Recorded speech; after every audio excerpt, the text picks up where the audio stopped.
Here we go.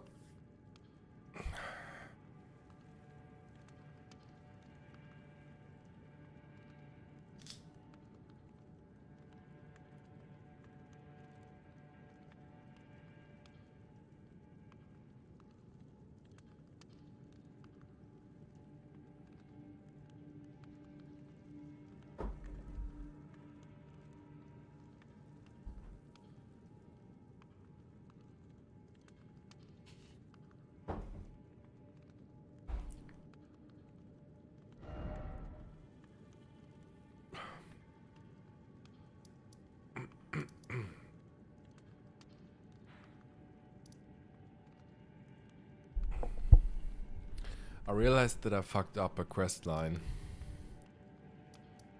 I mean, it was obvious that this will happen at some point, but yeah. It's just that I usually know them well enough that this shouldn't happen, but sometimes...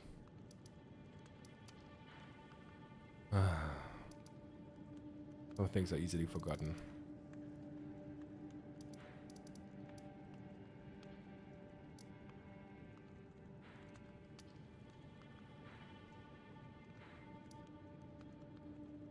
Oh no, I got the quest line. Wait, I got the quest.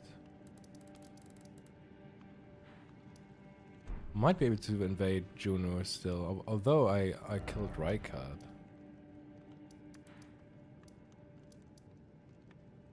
But then I haven't fucked it up. Okay, never mind.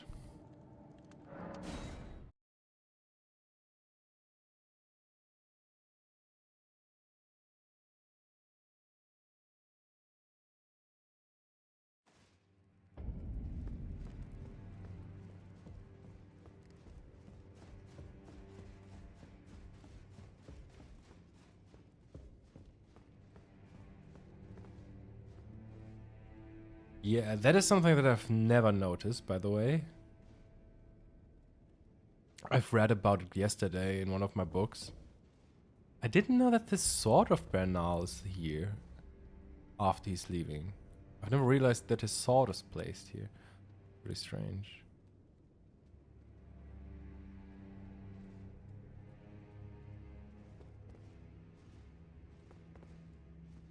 And you can even interact with the sword.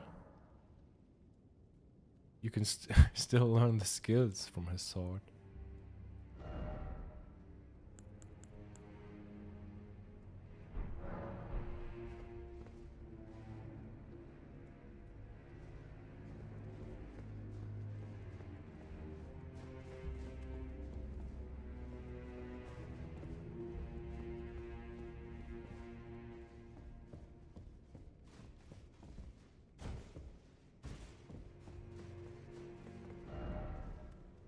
Okay, so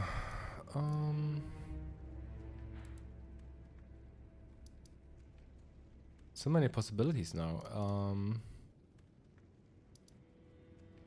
Think I will do.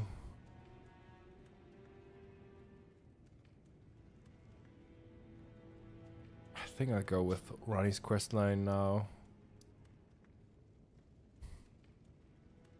And Selin's and Jaren's and yeah.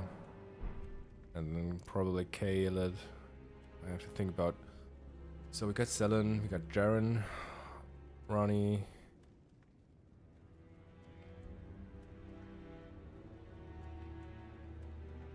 Yeah, okay.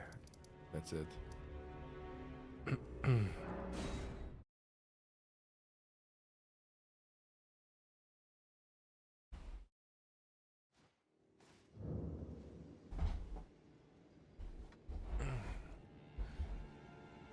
The castle should be full of enemies again now. And there should even be a boss fight. Yeah, it is.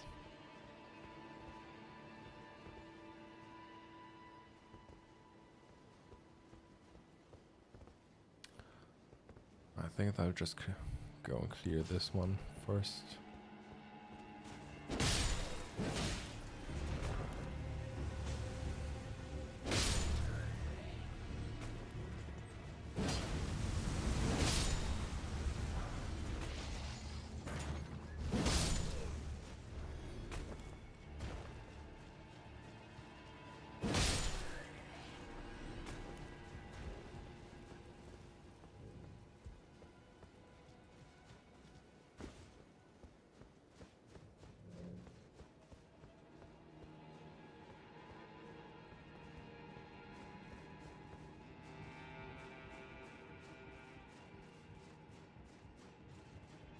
Hey, Raven.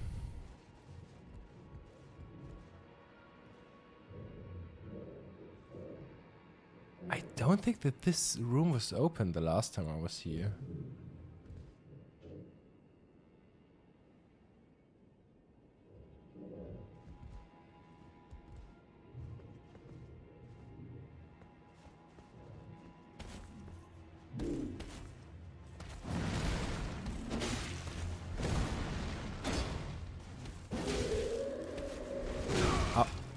Had not.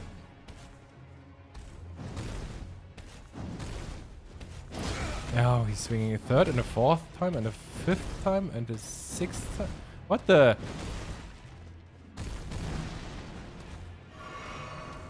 Wait, was he doing this 8 time? Was he doing this 8 times on purpose? I'm curious now.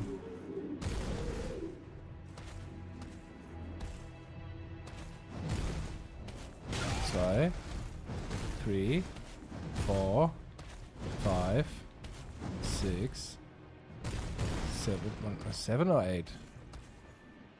Come on, once again. 1, 2, no.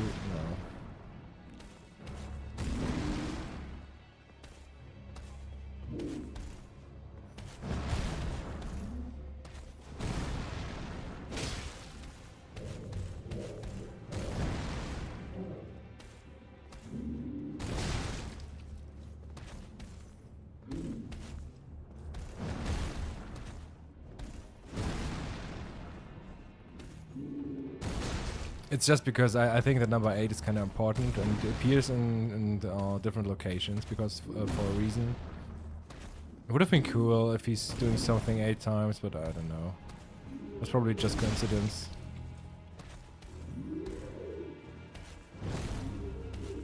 Two. Yeah, he's doing it randomly. Okay. And he was standing right next to this one.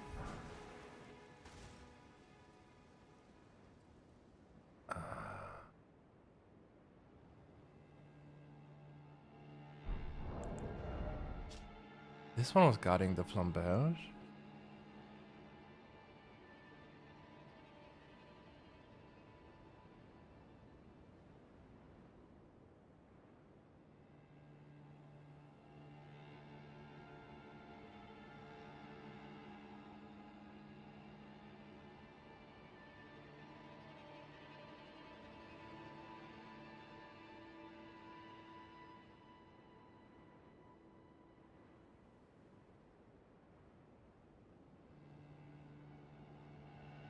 The symbol of the castle itself. That's a huge sentence.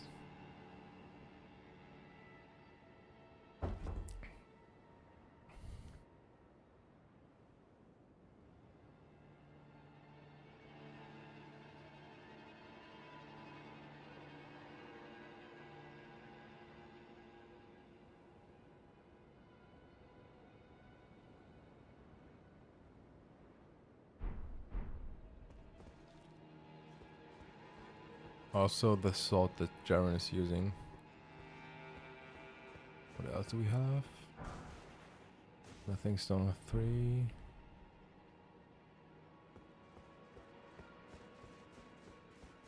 I think there was some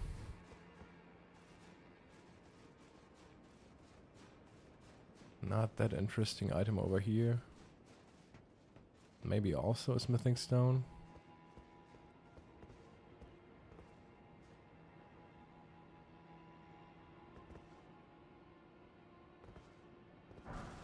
Yeah, of course.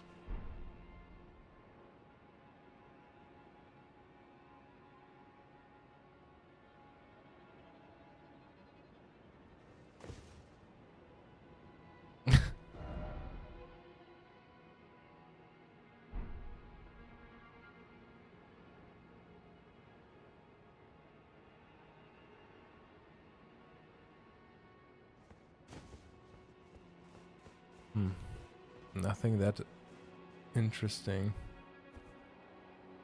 So I lately began to I think about specifics, smithing stones with a specific number.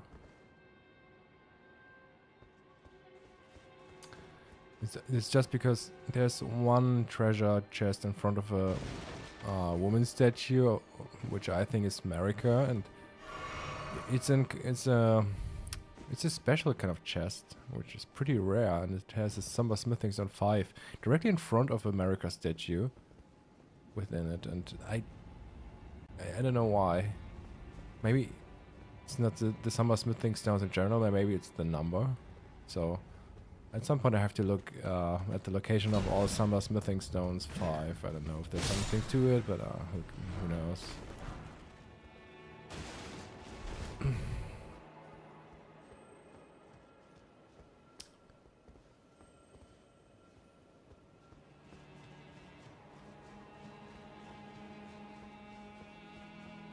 So this door is open now. This wasn't open as well. Okay, good to know that all of these doors open after the festival.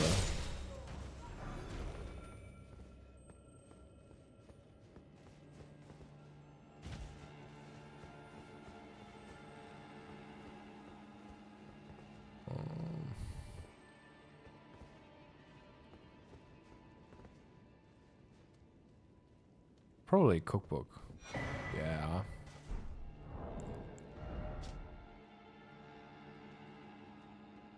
Red main fire pot.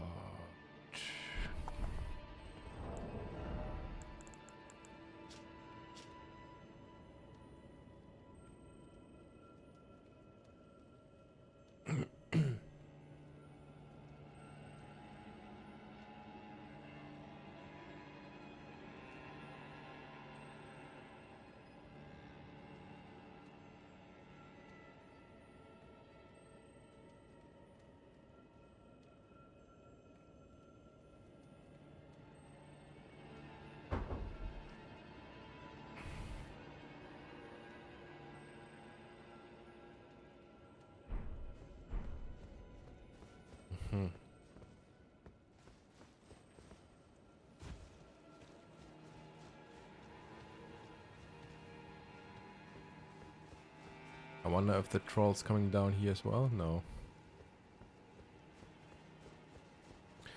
Fulfilling the prophecy. Hey, Champus. Yeah.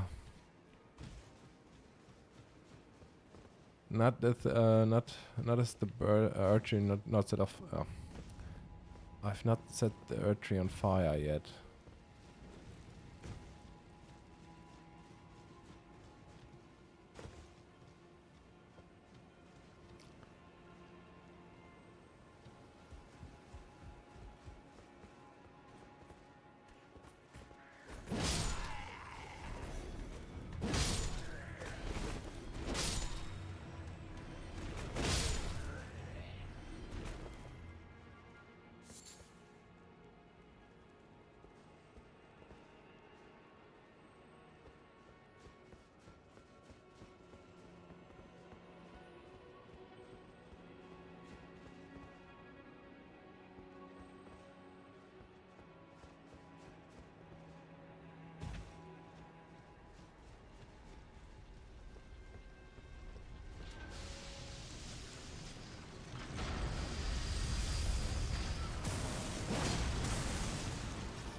Ah.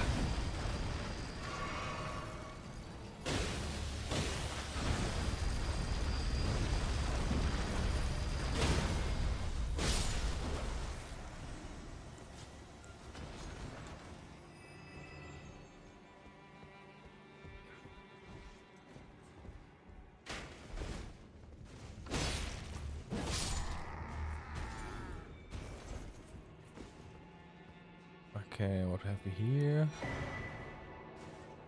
The red hot wet blade.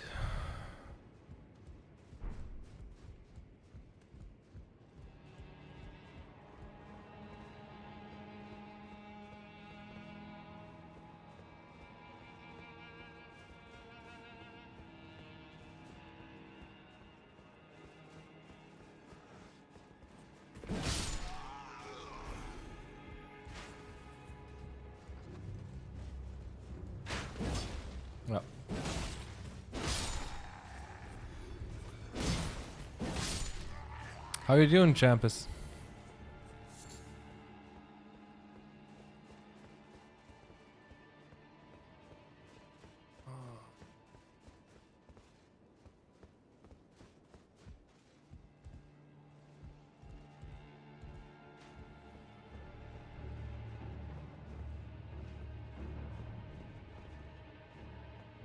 Lies of Pi. I've bought Lies of Pi and I started playing it like for an hour or two, I think. It's just if you have Elden Ring or something else, like I know that Lies of Pi is being praised a lot for being a good Souls-like, but it's not the same. It's just not the same. I don't know. It felt good, I have to say, but I have so many games that I could play, but I always keep coming back to Elden Ring. It's not letting me go.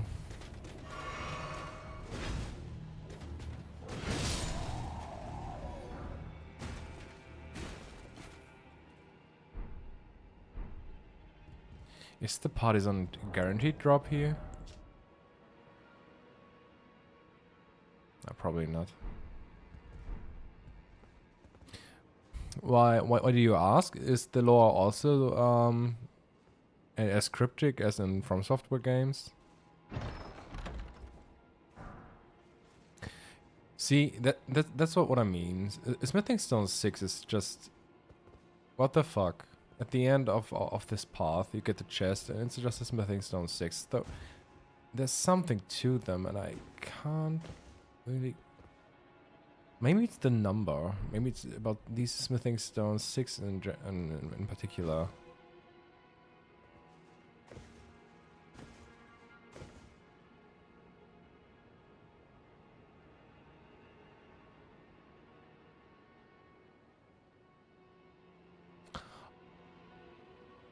Oh.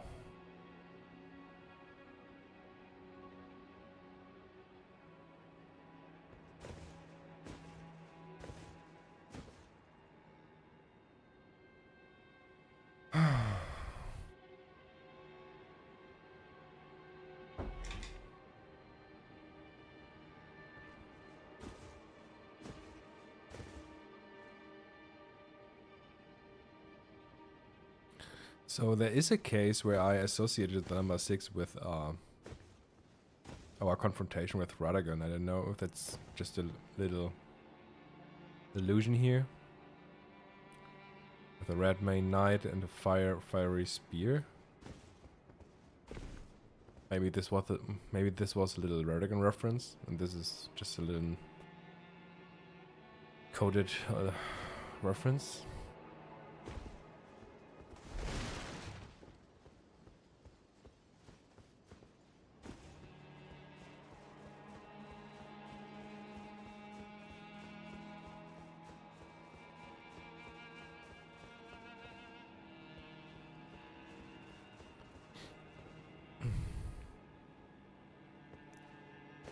But if you can tell something about Lies of Pi, I'm curious.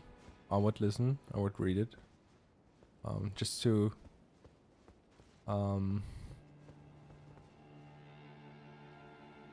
get an idea of what there's going on, because as I said, I only played like 1 or 2 hours.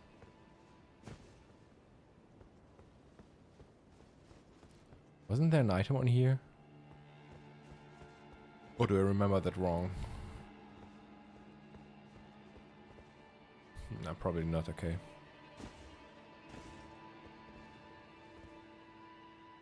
But it feels tedious to me like work. Yeah, yeah. I feel that, to be honest. I had to make long breaks between my runs.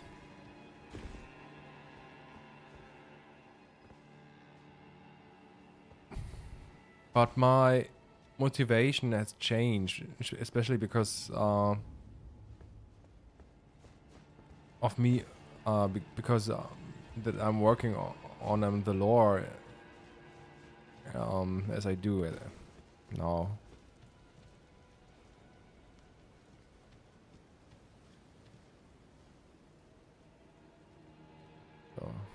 I don't think I think I have everything now here. Can we open the gate, by the way?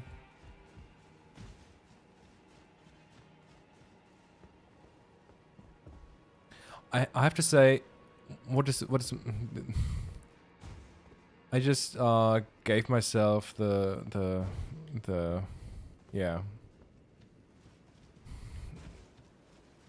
I set a goal for deciphering some of the lore, and this became some kind of challenge for me, and so it was my motivation. But I have to say it was incredibly frustrating the first 3 years or 3.5 years. But then I had the feeling I'm about to get it a little bit, and from there on it was motivating me to keep going. Liu Kang. But I definitely understand the feeling of it being a little bit exhausting at times. A lot of FromSoft players said the same thing. We're saying the same thing. Even if you're just doing one run.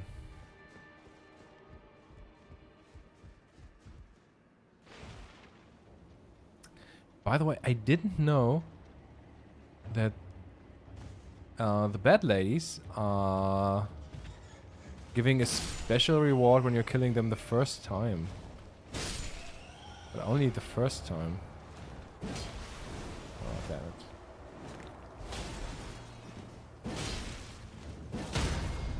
And I don't know if I killed her already. Yeah, I did. What?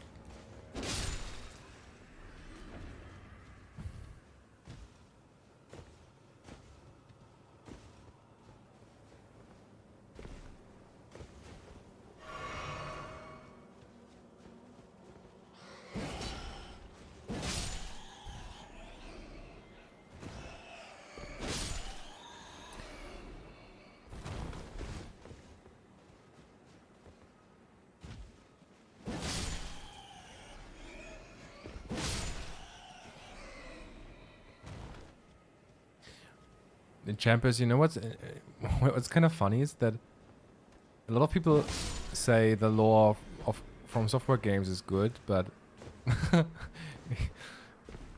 I don't think we even get the lore, which is kind of funny, you know, because I mean most people would say that, and I totally agree with that comment, but it's kind of funny that we, I would say, do not really understand it.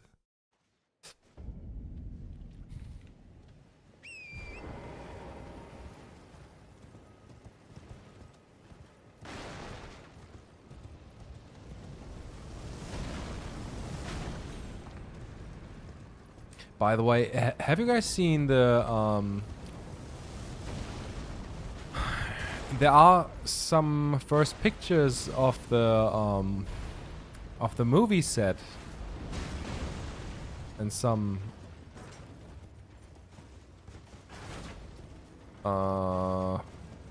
there's some kind of America statue, for example, in one of those churches that they built. It's kind of interesting to see. Makes people being hyped.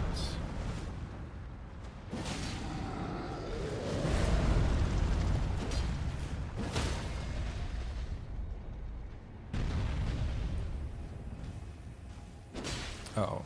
Come on.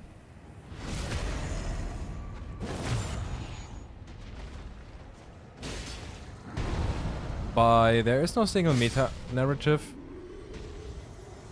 Do you speak from do you speak of Elden Ring or Lies of Pi?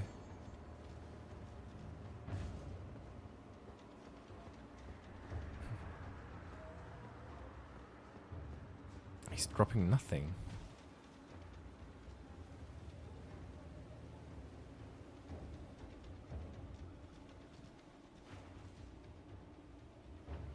I haven't noticed the tree.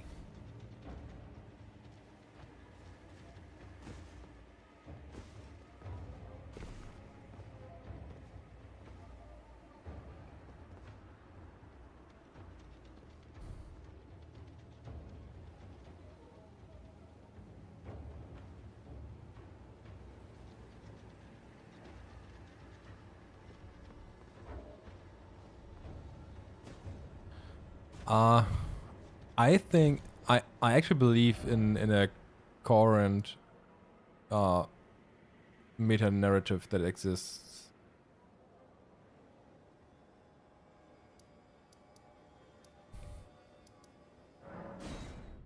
I think that there is a meta narrative. It's just I think it's just too cryptic, too vague, and I think the amount of effort that you have to put into decrypting the lore is just way too much, because the depth, I think, is there's way more depth when it comes to the design of Elden Ring than people think. That's what I believe, at least. We have the Lion's Claw on it, yeah. So we got a Misbegotten Warrior and the Crucible X Knight coming soon.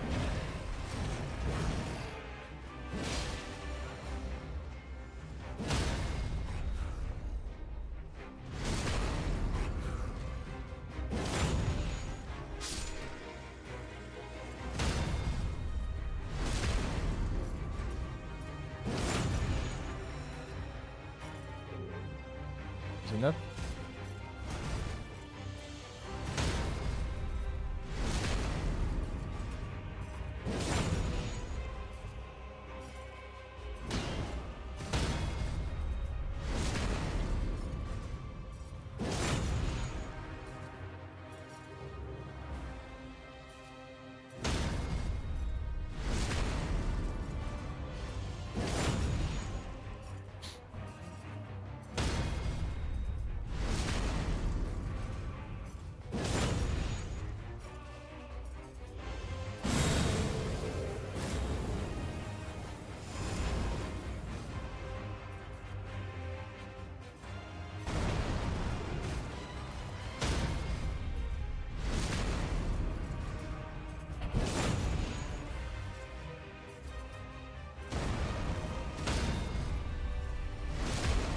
Pretty clean so far. It's not always the case.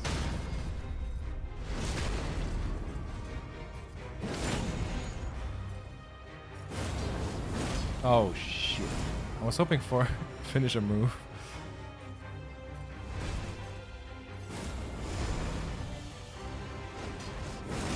Ah, come on.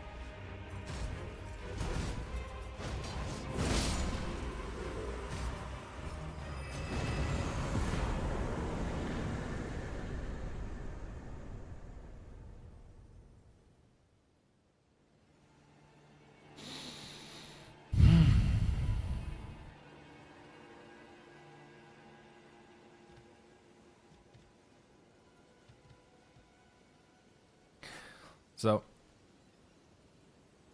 I think everything in this game was designed around Godfrey, Radigan, and America, and some parts, probably references to Godwyn or Melina and the Greater Will. But everything is designed in form of parallels, references, and allusions. And I think there was even a reason why there is a Crucible Knight with the X motive on it and the Misbegotten Warrior.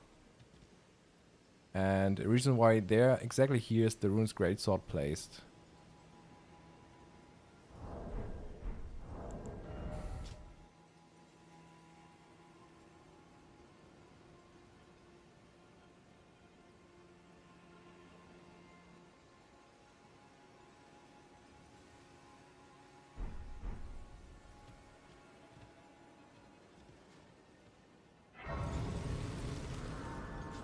It seems like there are some circumstances where Radigan and Godfrey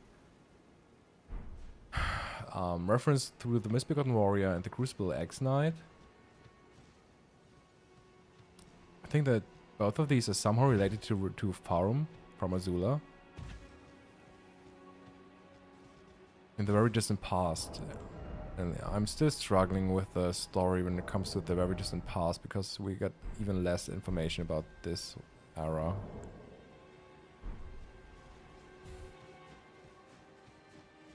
But as it seems, it's like it's the DLC that should brighten some things up at least.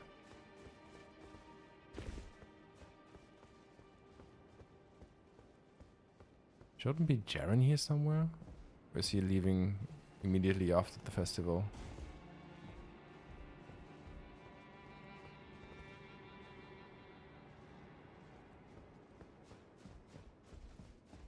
Oh, damn.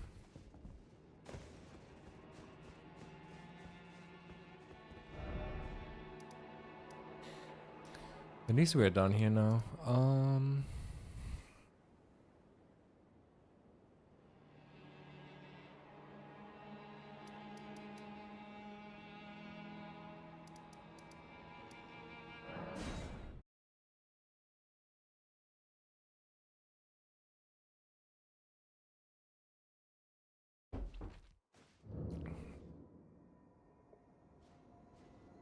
But Champus, I think the concept of something based on another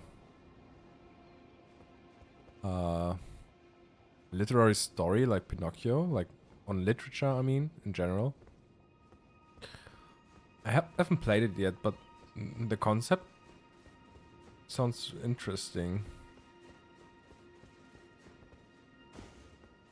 Because I think what is distinguishing the From Software games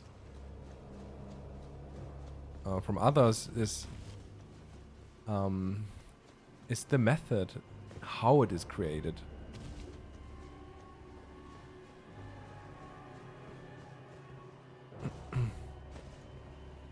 I think it's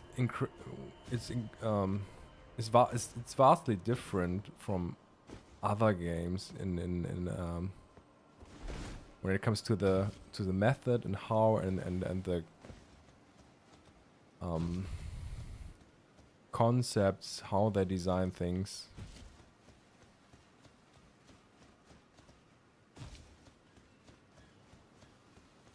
And with what thoughts in mind. It's definitely not a Skyrim, for example. Begging for another lesson so soon? There remains much to be done. Make it quick.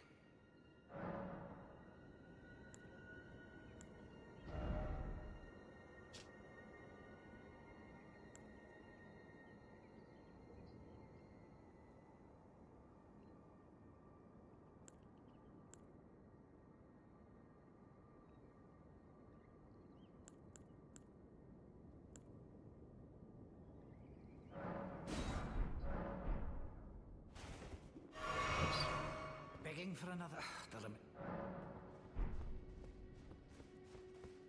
I don't know if I have... If I have progressed the questline of Seluvis. I mean, I don't need to, but...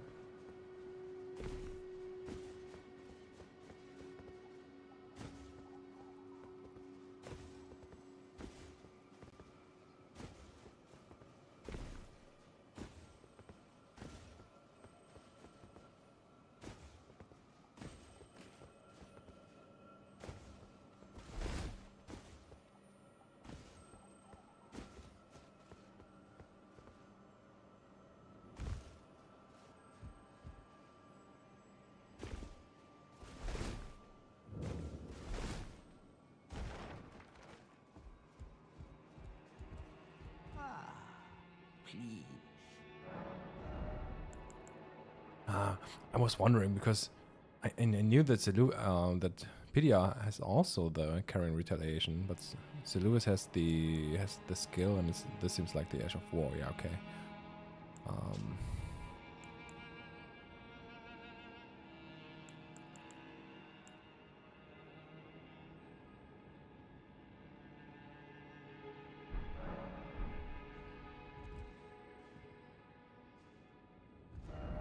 They'll probably die when I give Ronnie the Finger Slayer blade, right? I was just wondering if...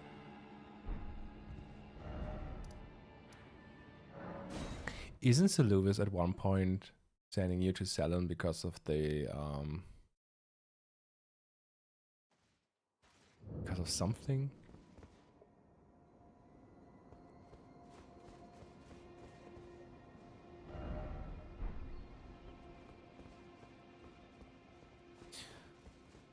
Yeah, whatever. No, wait. I wanted to check the cellar.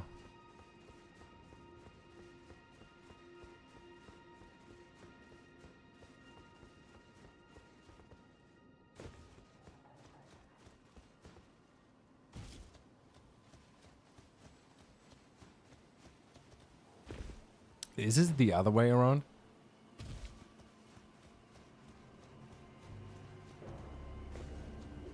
I can remember that there definitely has been a moment where Seluvis is sending you to Selen, actually. Because I can definitely remember that she's saying something like, oh, she didn't want to hear from him ever again. I think there are scenarios where it's also the other way around. Omen Killer. Nox Monk.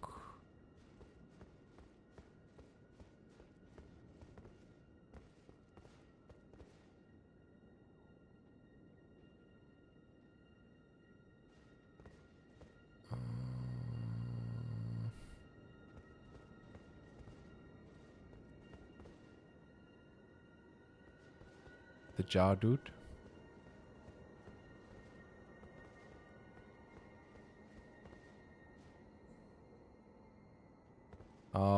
Oh, it was some. It was part of the Radan festival, like what it's leading you to the Radan festival, right? Oh, okay. Then I misremembered this one. So we didn't touch.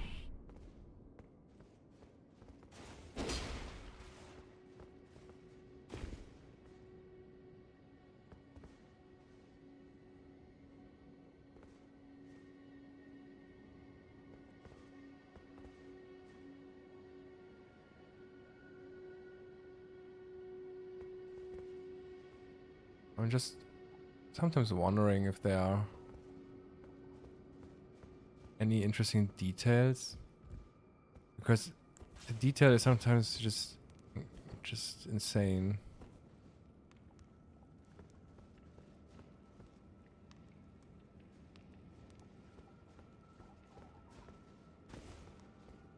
So, some situations where you can summon companions are also pretty easily missed. Today I just read again that you can summon Selen, for example, in Raya Lucaria when you're fighting against the Red Wolf of Radagon. But usually you've already progressed through the Red Wolf of Radagon, so you never really see this situation.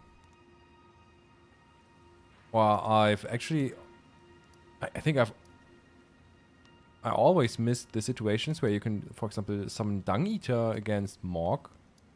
Or Dung Eater against Morgoth. Sometimes shorts are actually helpful. I've seen some today. Okay, so let's go. I've already met Azur, so that should trigger the Selen quest line.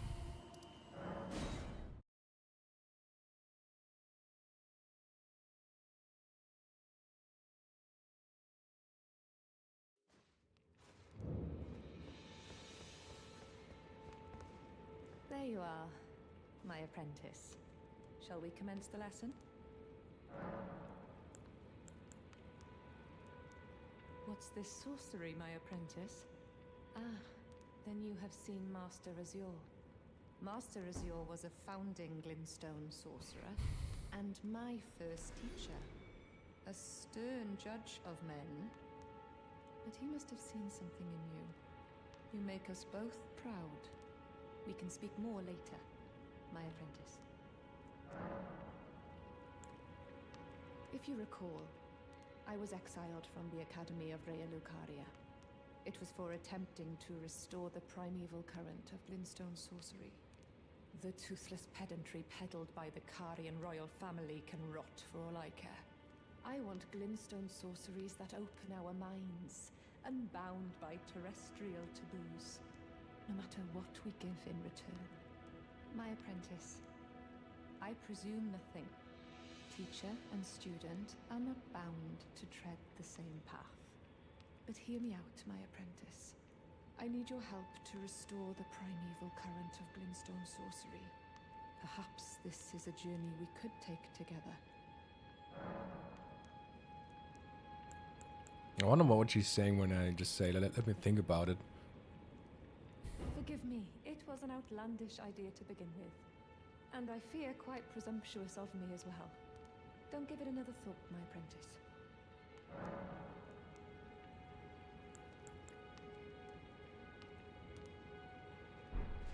You wish to continue very well. Really, my apprentice. You must have given this quite some thought. Splendid. I thank you. This pleases me. It's been far too long since I found a fellow kindred spirit. Hey, Mog.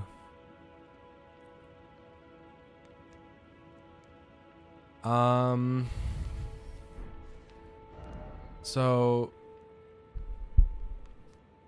these parallels are sometimes incredibly mashed up, but at least I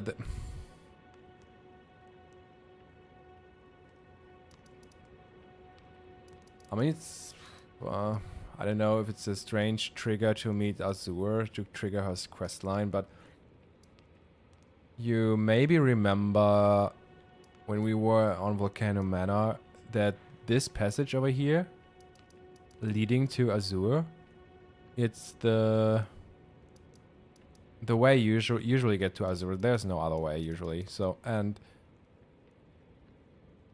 I am convinced that this passage is kind of mirroring Radagon's journey in the Farum Azula era, or in the distant past at least, where he is where he probably had a similar journey to ours as some kind of hermit. Why it's called Hermit's Check. And he became some kind of craftsman, got stronger, and then we get the Hermit Village with a lot of dead demi-humans and maidens. But especially the demi-human queen Maggie. I think it was Maggie, some kind of America variation.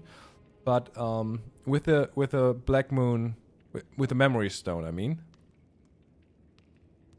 And this is kind of strange because usually you get all of the memory stones in Sorcerer Rises, but there are 2 memory stones that are placed differently, and one of them is placed with the demi-human queen Maggie, referencing America, and the other one is placed with a red wolf of Radagon, where you can also summon Selen, by the way. So it's really interesting that it fits thematically for some reason. I think it's on purpose. So, and what I think happened is, in the Distant Farum era, Radagon is kind of mirroring our story, or vice versa. We are mirroring Radagon's story. Where he's supposed to, I don't know, kill the Elden Beast and the Elden Ring or some stuff. And yeah, in the end, he didn't really finish his job, and is taking in Marika's or Rena's soul within him, and probably then they merged in the Black Moon of Noxtella, because the memory stones are references to the Black Moon of Noxtella. And now it kind of fits, because after we made progress through this passage, which is mirroring exactly this journey of Radagon, we end up with the memory stone referencing the Black Moon of Noxtella. And Selen's questline is starting as well after reaching Azure. And what's happened in Selen's questline is, I think, also referencing or mirroring some kind of concept when it comes to her end in the questline. I don't know if you remember what happens there, but the whole Graven Mass thing and so on. Because I think the Black Moon of Noxtella was the same thing, in a way, concept-wise. Where it is about merging sorcerers, but yeah, where it is more about the primary glintstones, probably. You wish to resume the lesson? Indeed, that would be the... I need your help, my apprentice. Master Lusat is another founding glintstone sorcerer. And like Master Azure, he was banished from the Academy. Now he languishes in prison somewhere. My apprentice, can you find Master Lusat? With this glintstone key, you should be able to cross the boundary that encloses him. And yeah, and because of this, it's really interesting that we can summon Selen actually with in the room with the Red Wolf of Radagon. And then we also have this huge purple banner with the pattern on it, which is connected to the primeval current as well. I need him to restore the primeval current of glintstone sorcery. He's nigh a child of the stars. Such is his body now.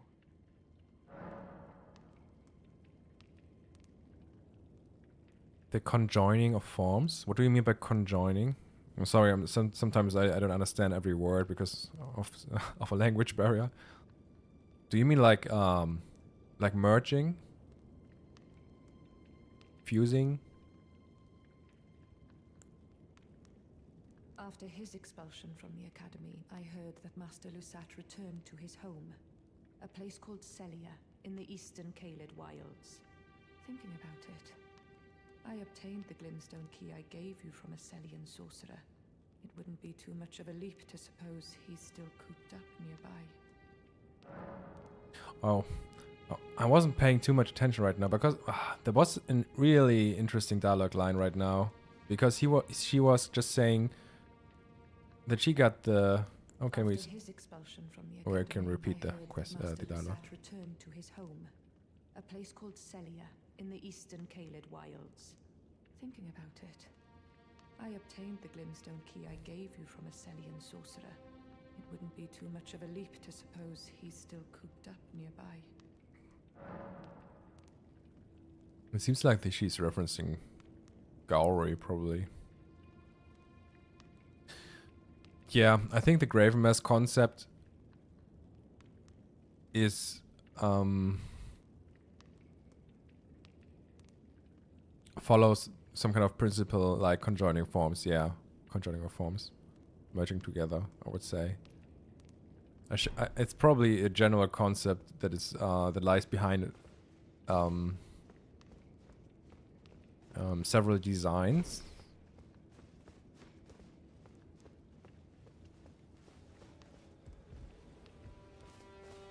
And when it comes to the Gravenmasses, for example, it's just merging of primary glintstones, I think.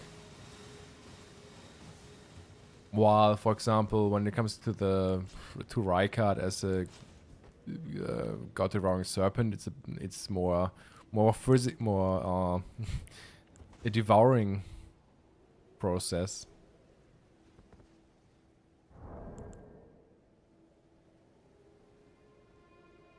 Or Godric, for example, is grafting others to him. What else do we have? There are multiple examples, I think. The jars are also collecting warriors inside of them.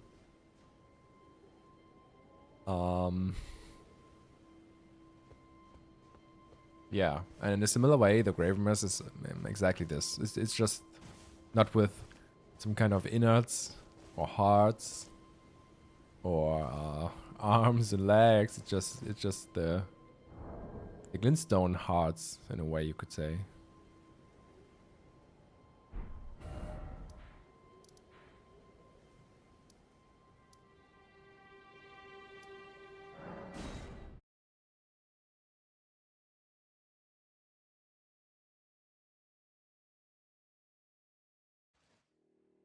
And then again, I think the whole Gravenmass ritual is they're called Seed of the Stars for a reason, because I think these are actually which end up becoming Starfall beasts or even Astels, because it makes sense. if sorcerers have primal glintstones, or maybe it's just the glintstone crowns, but those Starfall beasts are made out of crystals, right?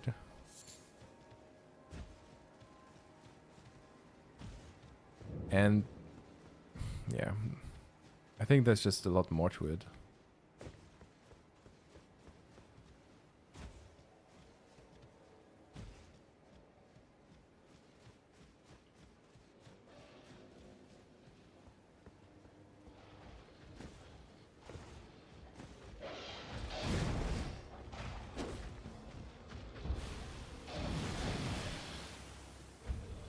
Wait, are hounds doing this usually?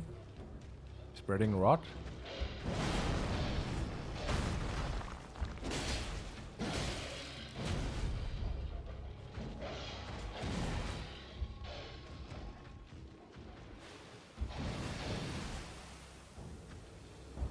I've never seen that, to be honest.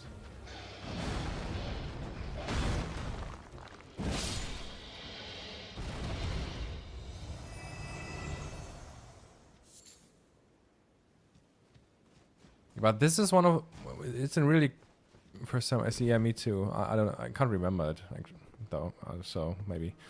This is really a great example for a parallel here, by the way. This is Gauri's pet, yeah. And I think... It becomes quite recognizable if you think... At least if you're familiar with my videos and with my point of view, it becomes really recognizable that we got a parallel here where Gauri is probably inspired by the Greater Will and the Elden Beast and the Elden Ring, which acts in the background as a manipulative force. And I mean, and then we got some kind of hound, even with a collar around it, in front of the shack, which is a little reference to Radagon as the Lille Hound. So it's just a little reference here that we have, in my opinion, to make the parallel a little bit more clearer, I think.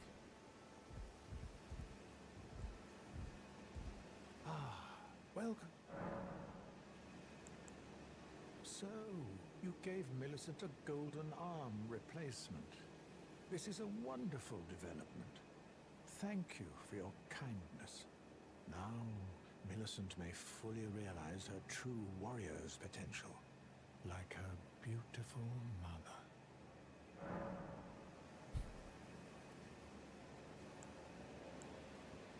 The girl, Millicent, she is a bird, green and undeveloped, waiting to flower into magnificence. What a wondrous day that will be. In truth, before her, I'd never seen a bud of such superior quality. She might very well outshine her sisters.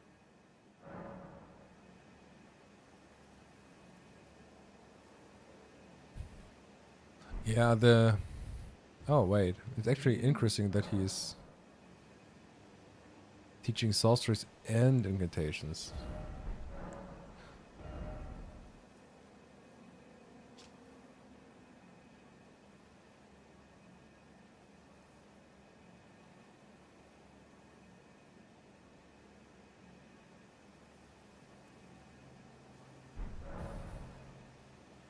I can't remember. I think he's starting to selling this after we gave her the prosthetic, or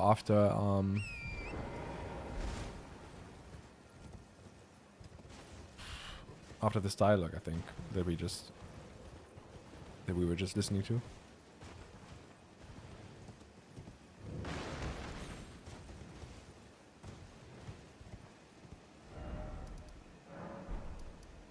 I was already there. Oh, never mind.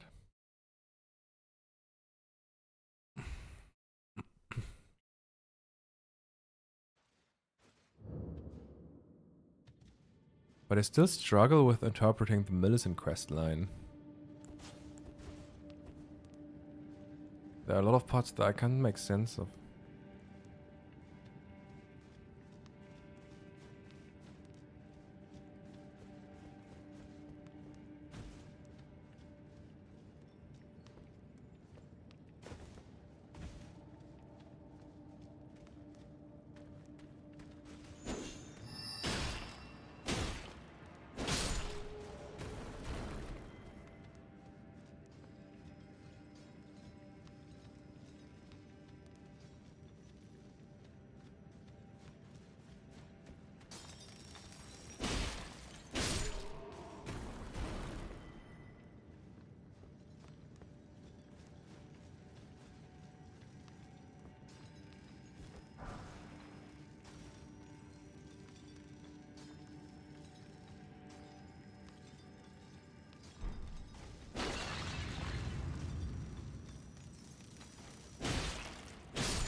The Revenants also give a special reward for killing them the first time. I was reading through the books of knowledge yesterday evening and just realized that it's the Revenants and the singing bad ladies, the brighter ones, the bad ladies. I didn't know that either. It's not much, but still an interesting. So rune 5. Do I have to jump down? No.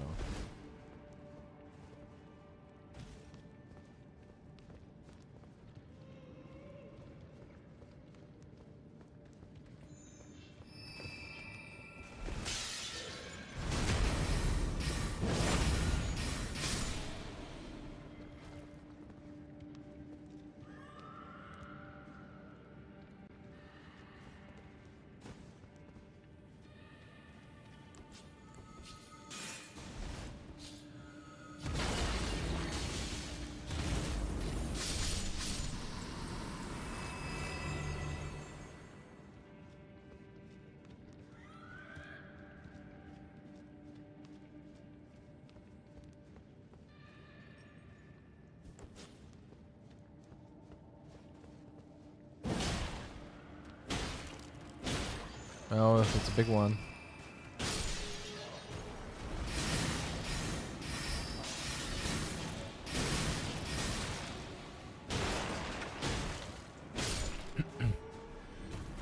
What I also realized yesterday by reading through the books of knowledge when it comes to the rewards of these enemies, I didn't know that all miners, I mean those glintstone miners here,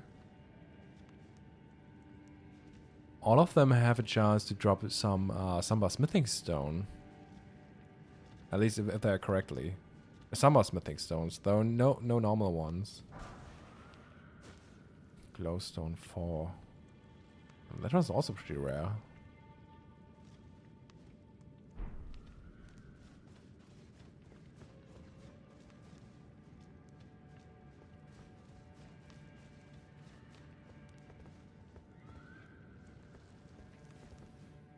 But it seems like that these books of knowledge, I don't know what kind of version they were created on. Isn't are they just cut off from America like when in the DSM cut balance whole character?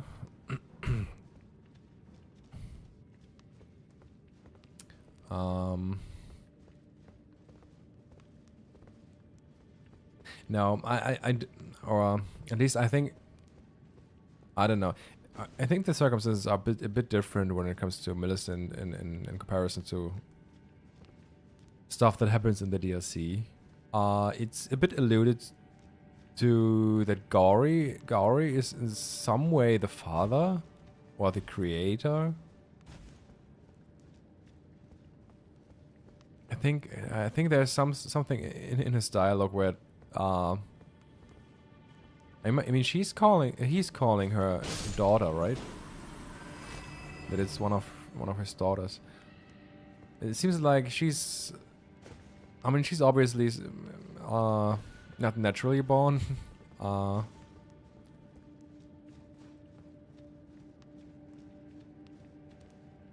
So some kind of artificial being, I would say, that by which is inheriting Millennia's vitality in some way. He's an adoptive father. Yeah, it could be also, but I think it could also be some kind of yeah, describing someone who's not a natural father, but someone who helped in the creation of someone, maybe. I just think that a lot of beings that we see are not naturally born.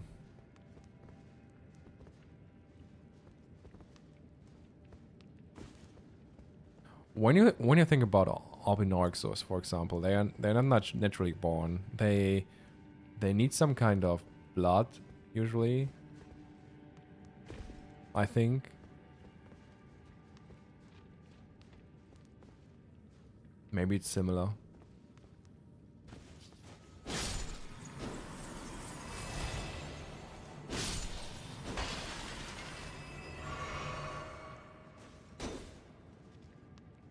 I'm pretty sure he was somewhere.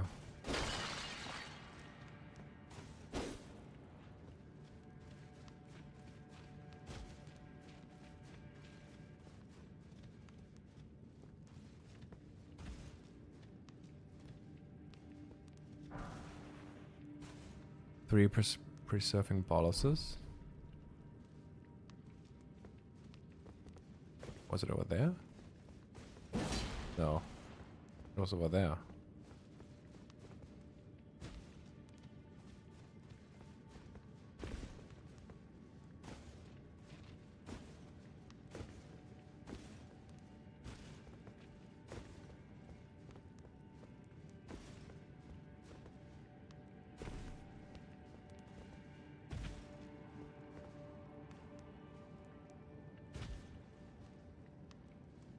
Well, they are the children of Radagon, and his symbol are thorny vines. Mistletoe is a parasitic plant like that.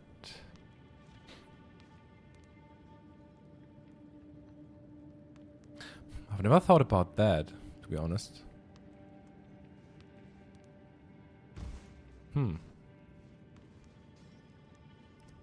Okay, we got chairs.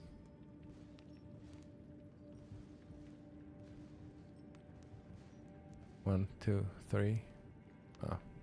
Whatever. 4. Why is it always 4?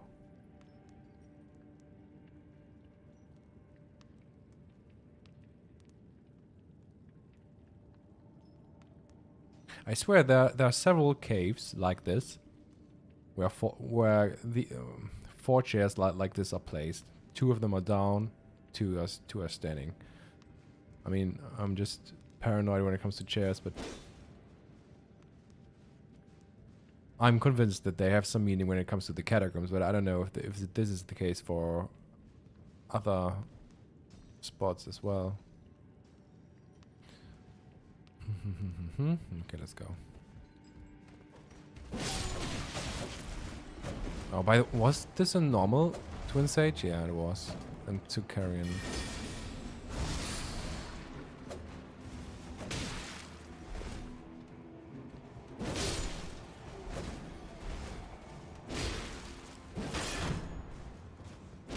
Would have been interesting what kind of sorcerers he's using.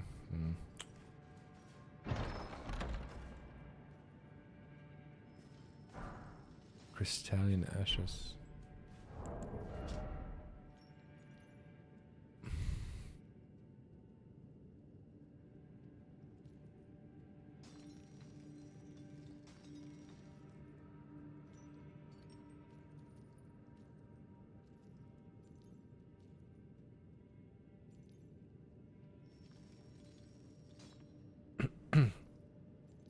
What about literal bud-style offspring from the Scarlet Forest? Fruit beings that literally sprouted are some form of plant offshoot?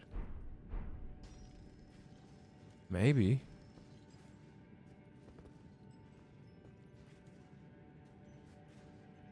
Could be. It's really interesting because I don't know how there are several ways in that we could interpret things. I mean, even the demigods have some kind of interesting veins. I mean, and if you look at the trolls, for example, or the gargoyles, they all have some kind of roots inside of them.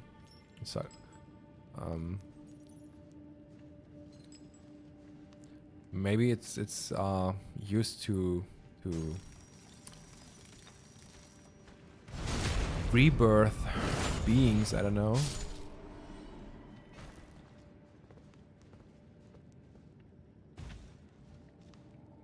Have I been here? Oh wait, this is the...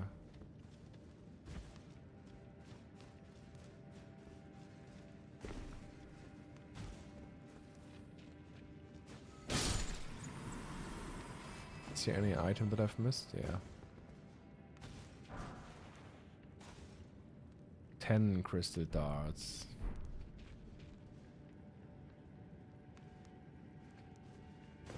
Yeah, that's true. Are they tree-like? At least they're not...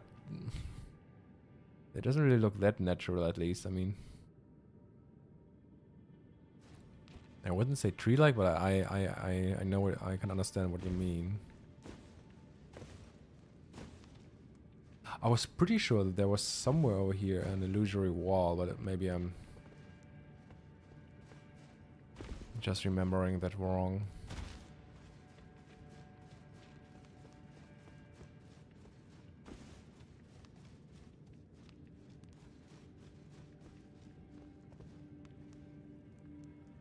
Okay, here's my take on the jars in the DLC.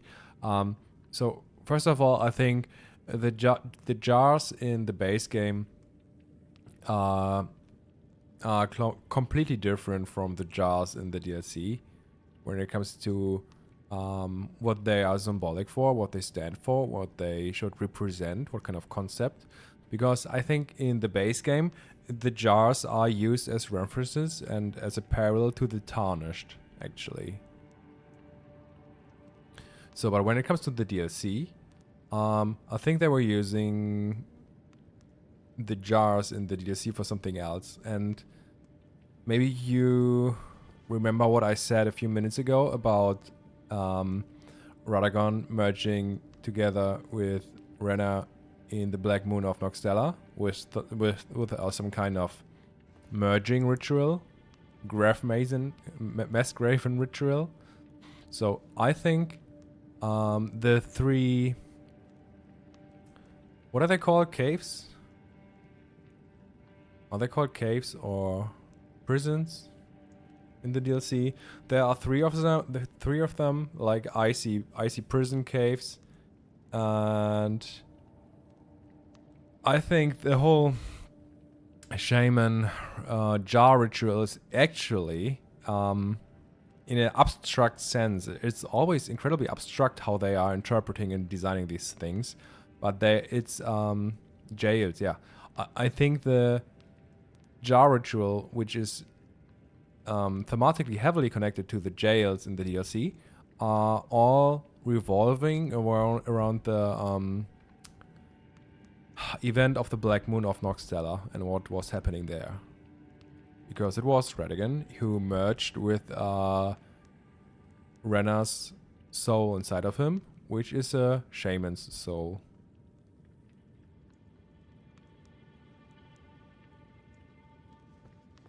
But it's just not, you know, it happened literally like the jails are represented in the DLC. It's inspired, you can say, inspired by the events, and in that sense, everything in there contains references and allusions to these circumstances.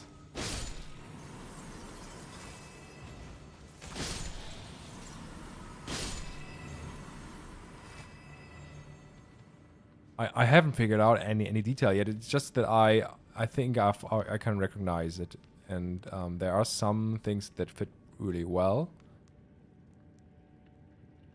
and especially the prison theme, because there are even in the base game there were some kind of hints to that, especially when it's in the Consecrated Snowfield, for example. There's the Albinauric Rise, Radagon's Red Wolf is there, and also the Graven Masses. And there you have all the themes that were already hinting to the connections of the Black Moon of Noxtella. And when it comes to the jails, I think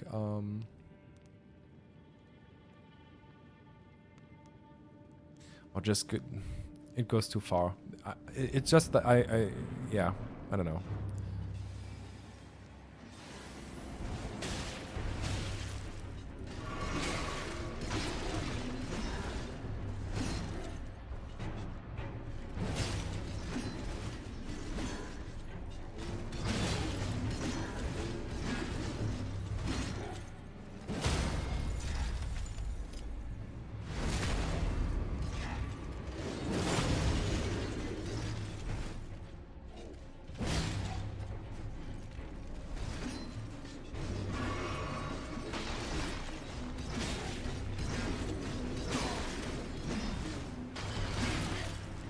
I'm not I'm not focused, guys.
Crystal Torrent. Where in game is a bit about Radagon and Rena. There is nothing really literally stating anything like this, Champus. And I'm just doing a lot of I'm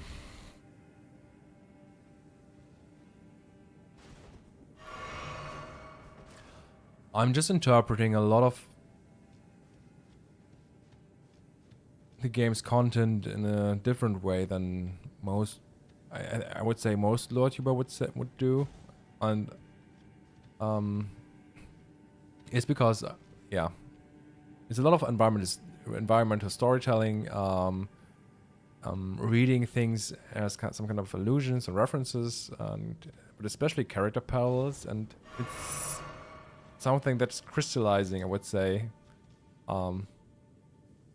out of this. A lot of thematic analysis, like analyzing the themes that are going on, making them recognizable, because in most cases it's not really recognizable if there's even any theme going on in a cave, for example.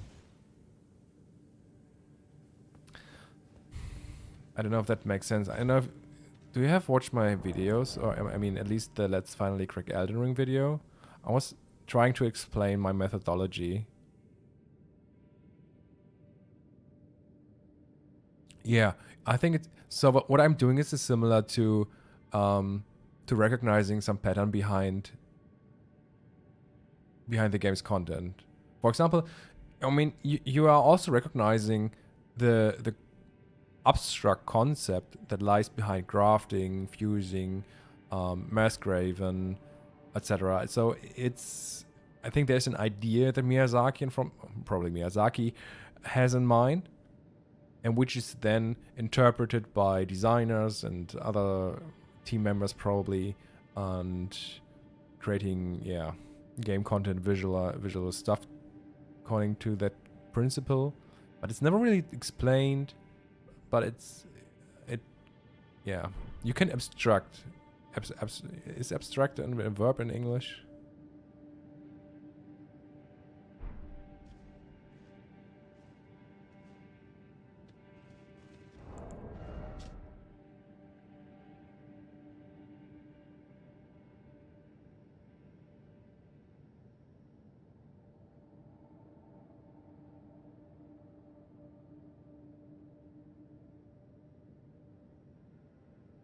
Yeah, abstract.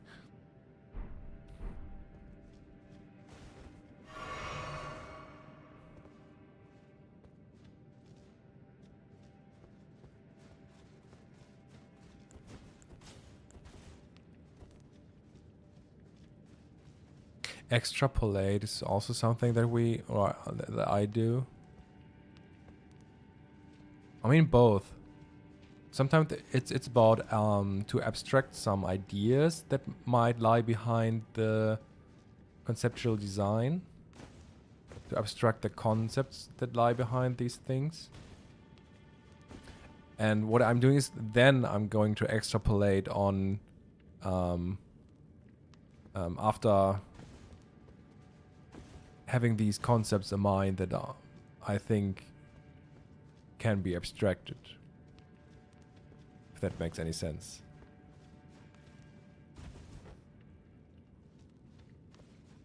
Because I think there are some kind of rules behind it all, some kind of concepts that Miyazaki has in mind. I think it's way more logical than people think. But it becomes not really recognizable that there's some kind of logic behind some things. And I was trying to find this logic. There has to be some kind of logic behind it. People are frustrated and saying it's all just meshed up nonsensical lore. And I was trying to figuring some logic behind it all out. So, and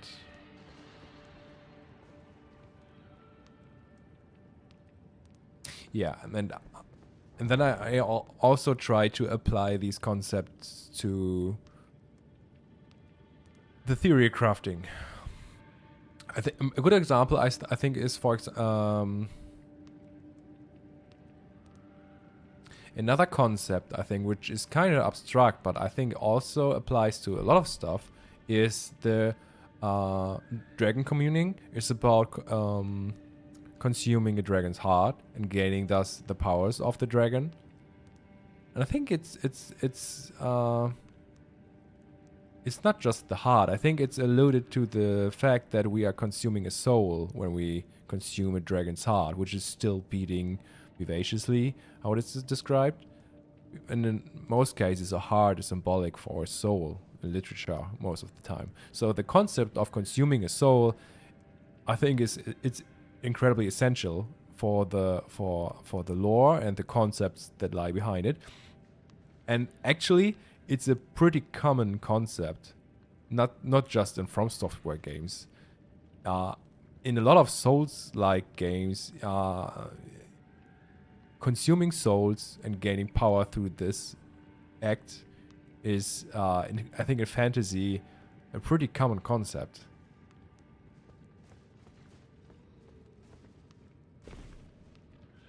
It's just, I think, because it is so common in fantasy, I think Elden Ring, especially in Elden Ring, Miyazaki didn't even mention it that directly, because it should be something that we are familiar with.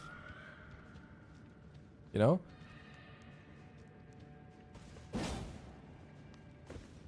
Because it is something that is usually well known in a lot of other fantasy universes or even games. It's almost never really directly explained.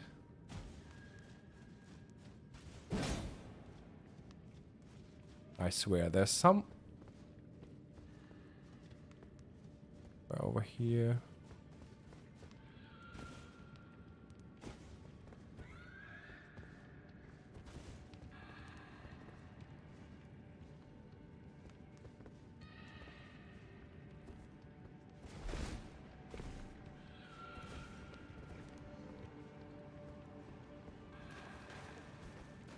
Yeah, I wanted to check the Revenant.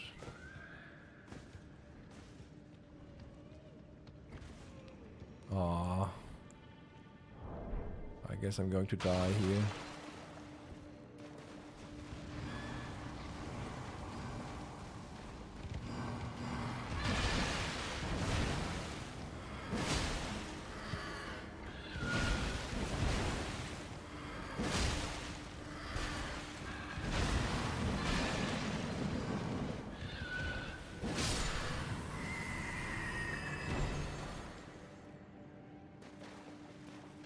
Dragon's Dogma goes all in on that. That's cool.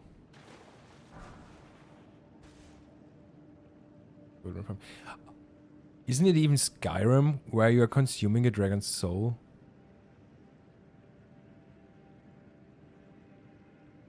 I mean, aren't we consuming a dragon's soul even in Skyrim? It's a pretty common concept, right? In fantasy universes, at least.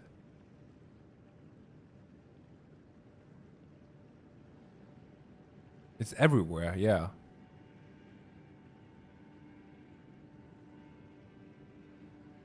And that's why I'm incredibly convinced that Godwyn was also partaking in Dragon Communion, and that and then again, you have to be some kind of interpretive reader where you don't take everything that literally, because a lot of people in the lore community, at least from my experience in the subreddits, are taking the statement of Godwyn befriended 46 after he defeated him quite literally, and think, okay, 46 didn't really die and is physically still alive, and Godwyn then befriended him.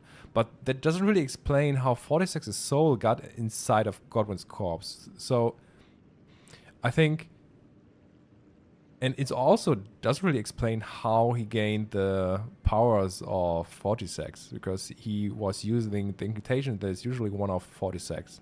So I'm actually convinced, and firmly convinced, that Godwyn took in 46's soul, which is still a being with a conscious, and I think the befriended part is just more of a living in symbiosis. I think it's more of a taming thing, you know, like by befriending and taming 46's soul inside of him, he was also able to gain his powers. And this explains really well how 46's soul is ending up in Godwyn's corpse, why we are fighting 46 later on in Fia's dream, which is connected to the vitality in Godwyn's corpse.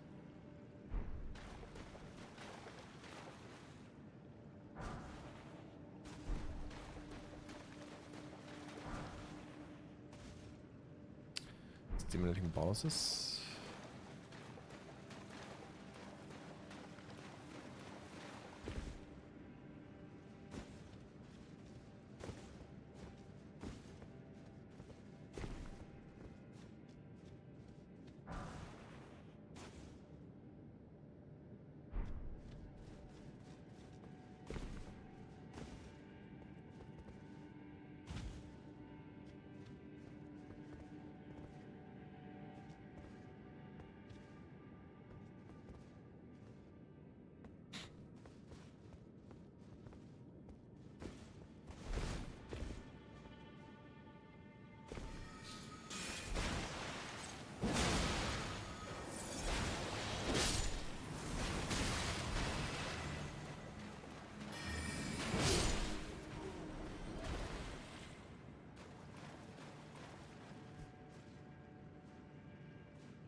By the way, is there something interesting to...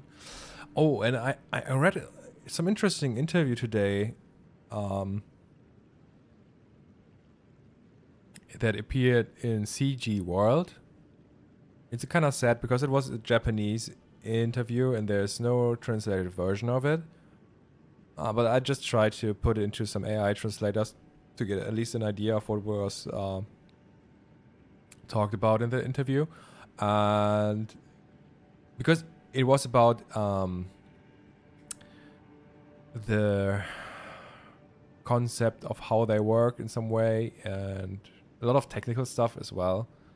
It wasn't that interesting, but they have a whole team for the map design, and they're starting with the map design. That comes first, so the map of the Holy Lands Between. And they also have a character team who's creating the characters. And then they also have a team for the icons, which is really interesting. And they were also focused on laying information in the icons and in their visual design alone as well. So, and that's also something that is sometimes a bit overlooked, I think, because so many people, there are a lot of people that say like, okay, only the literal meaning of text counts as evidence and nothing else. But that's not how they are designing these things. I think there's a lot of information that we can gain from visual stuff alone, but these require interpretation, and it's not that easy.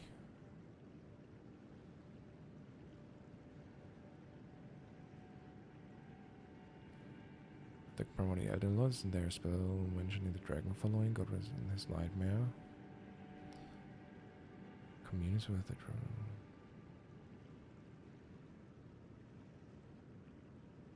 A spell mentioning the dragon following God in his nightmare? I don't really know what you mean.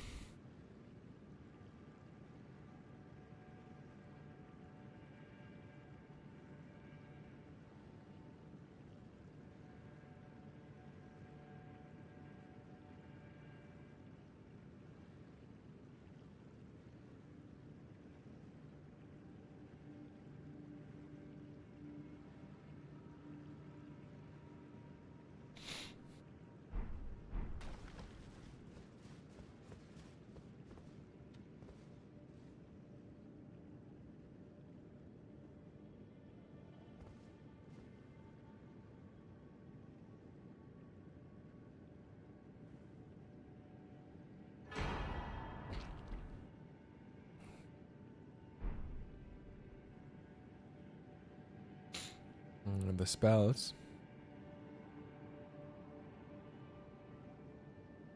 Yeah, 46's Remembrance gives you 2 incantations, and one of them is the... I think 46's Spear. It's the red lightning spear, and the other one is the yellow golden lightning storm incantation with Deathblight and shadow stuff in it, I think.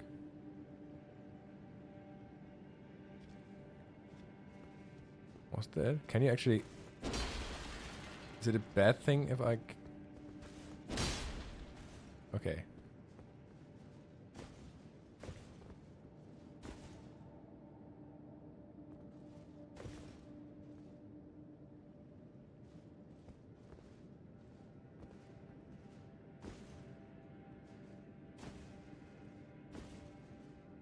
Am I not able to stand on him? Ah, never mind, okay.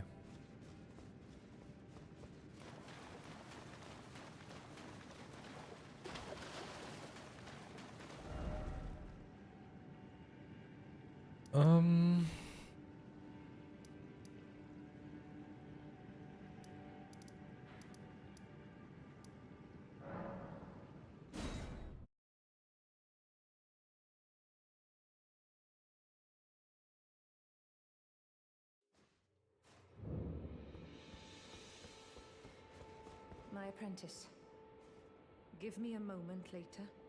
I have a favor to ask. The form you see before you is merely a projection. My body lies elsewhere, but the Academy's shackles prevent it being moved. My body is on the Weeping Peninsula at the southern tip of the lands between, imprisoned in the ruins just down from the Church of Marika, past the plain of the Wandering Mausoleum. Can you make the journey to my body? I have something that I can only trust with you. She's even mentioning the Church of Marika and the Wandering Mausoleum. I mean, it's true it's nearby, but it's interesting that she's also mentioning these two, because I think these are related to one another. And a part of the big reference of Marika being behind the Night of the Black Knives and the planned resurrection of and the eclipse stuff.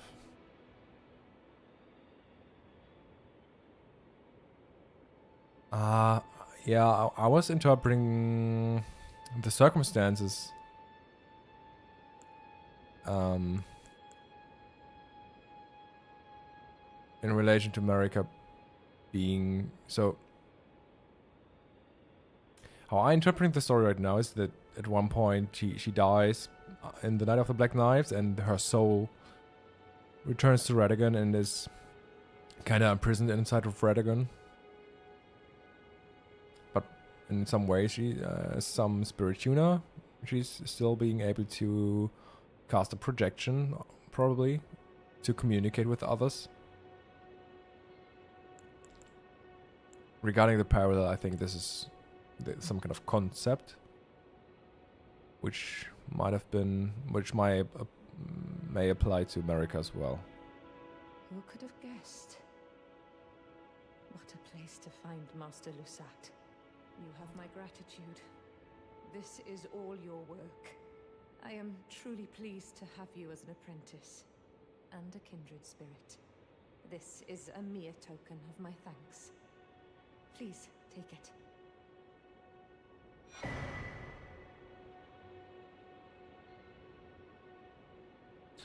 It's a weird reward.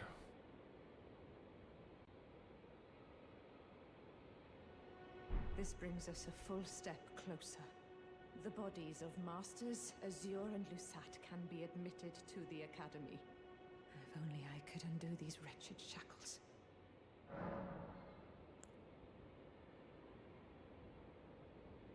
My body is on the Weeping Peninsula, imprisoned in the ruins just down from the Church of Marika. Can you make the journey? I have something that I can only trust with you.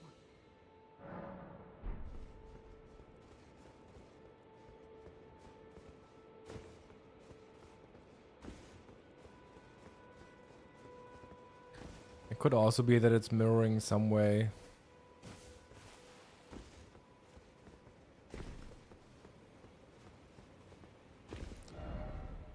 Maybe it's, yeah, I don't know. Could also be that it's mirroring Radagon's story.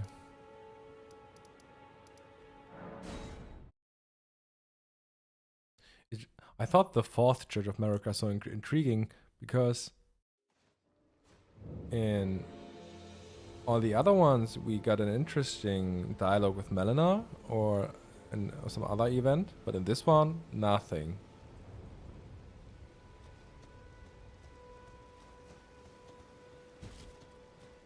Just nothing.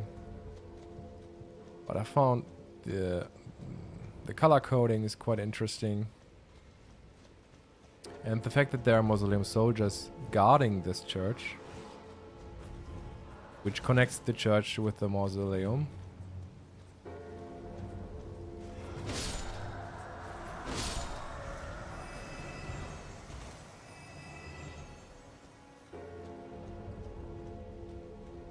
Yeah, and the Eclipse heater shield that we found over there is pointing directly to this church as well, which connects Marika and the mausoleums even more, and the Eclipse as well. Godwyn's body persisting with altered consciousness, no soul. Macro's body persisting, both of them influence the land despite their state.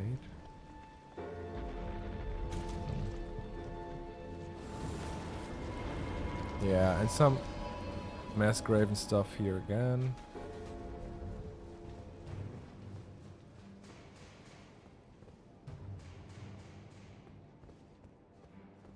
My apprentice, thank you for coming. These shackles take a toll on us all. There is something I need you to look after. My primal glintstone. A star has fallen, and my fortunes waver.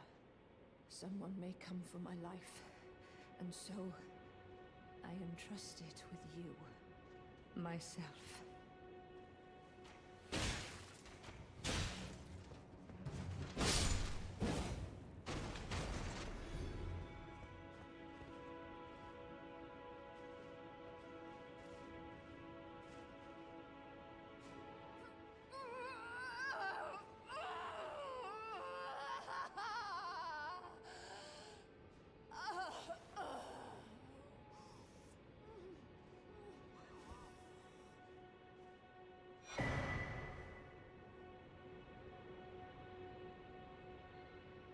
And when it comes to the concept of primal glintstones, it's interesting. She's not dead yet, although we have the primal glintstone, by the way.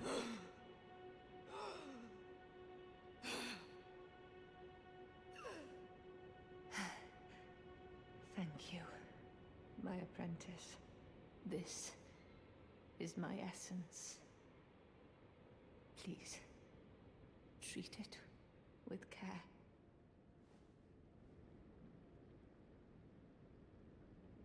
Hey, Kikoman. Treat it with care, my apprentice. What you hold is my very being. So, I don't know if Champus is still there, but we talked about concepts earlier, and I said that I tried to find some logic or the rules behind some concepts, and I think this is one really important one, because even though we removed the primal glintstone, her consciousness is still in the body.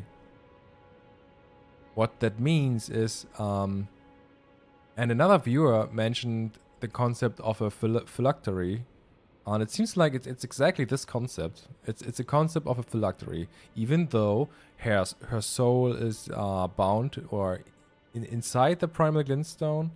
Her consciousness can be separated from it and inside of a body. So it works like a binding stone. And we have in the DLC there are binding stones as well. I think it's also supposed to hint to that kind of concept.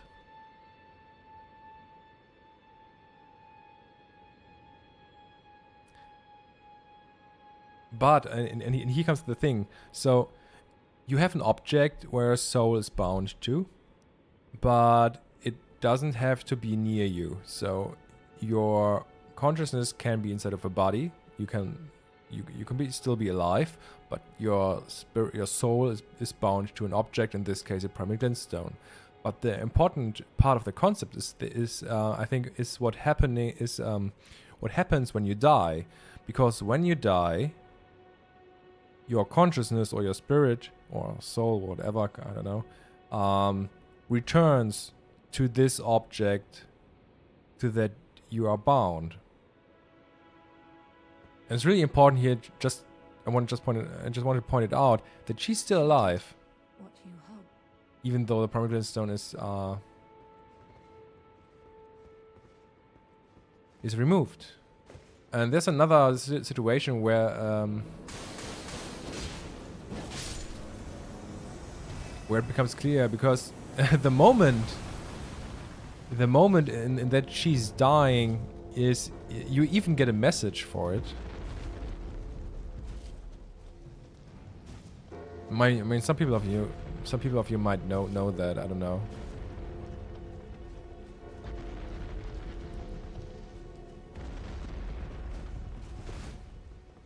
So usually when you now enter the Roundtable Hold, you usually get a message that she's dying. Yeah, here, the primal glintstone shudders. It seems Selen's body has died. And I think this is important because it I think the primal glintstone shudders because her kind of soul is returning to the primal glintstone. Because this is the object, her essence, which she's bound to. So, and I think this whole concept is incredibly important because, yeah, small scale relationships mirror large scale relationships, like microcosm, macrocosm. I think the whole concept, and this now extrapolating, I think what it's called, the whole concept, I think, applies to the Elden Beast and the beings in the lands between. The beings are not able to die because they are bound to the Elden Beast and Marika Renna in a way.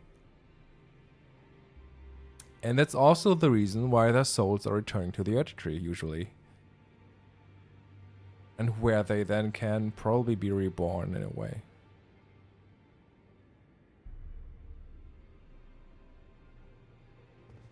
So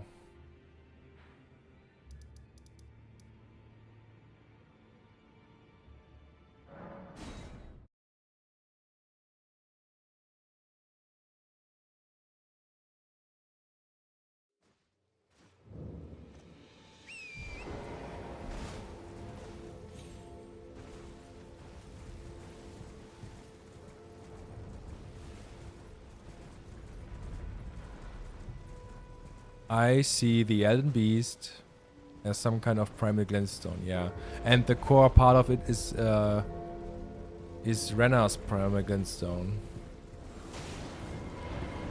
Because and the important part here is I think it's a primal glintstone with a shaman's soul.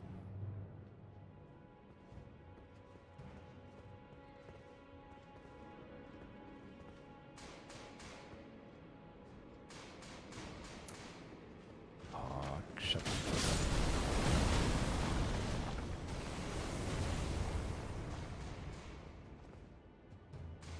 up. Yeah, the Rune of Death.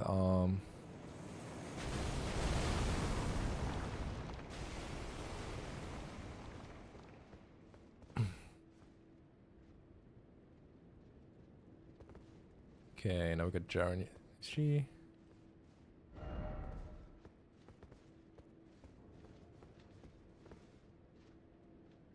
I don't want to be just interrupted here. Ah, well met. I hardly expected to see the champion of the festival here, of all places. You didn't know Selen, did you? Well, whatever the case, she's dead now. Just put it behind you. She was known as the Graven Witch. Obsessed by the primeval current, countless sorcerers fell to her hand. The most dangerous mage in the entire history of Rhea Lucaria's academy. Didn't all life come from the primal form of the Earth Tree, the Crucible? I think when it comes to the Crucible, I think the Crucible is actually a metaphorical concept. It's not that and there again I think it's quite abstract, I think.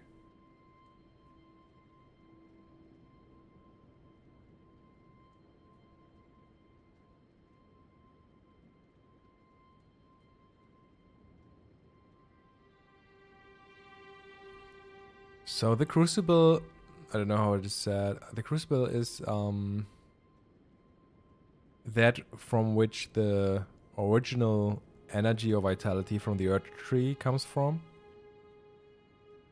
But I think the Crucible is metaphorical. So I realized this by analyzing the Crucible Knights, because they're oh, it goes really deep, and I could talk for hours about this, because I don't think these are simple concepts. I think it's incredibly abstract sometimes, and if I'm just yapping about it like for 5 minutes, I wouldn't be enough probably. This is all stuff that I could make several videos about probably. But what I found interesting are the ritual sword and ritual shield talisman.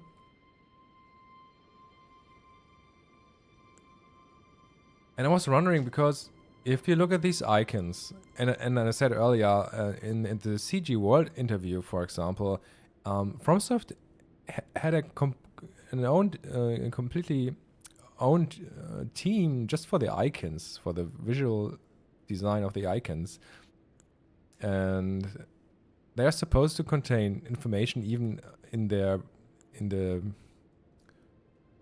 icons itself. And what's here interesting is, if you look at these very closely, you realize that both of these are the horn shield of the Crucible Knights and the Ordovus sword, also from the Crucible Knights. So my question was, okay, why do these both talismans, why are these resembling the And the weapons of a Crucible Knight. What does a Crucible Knight have to do with ritual combat?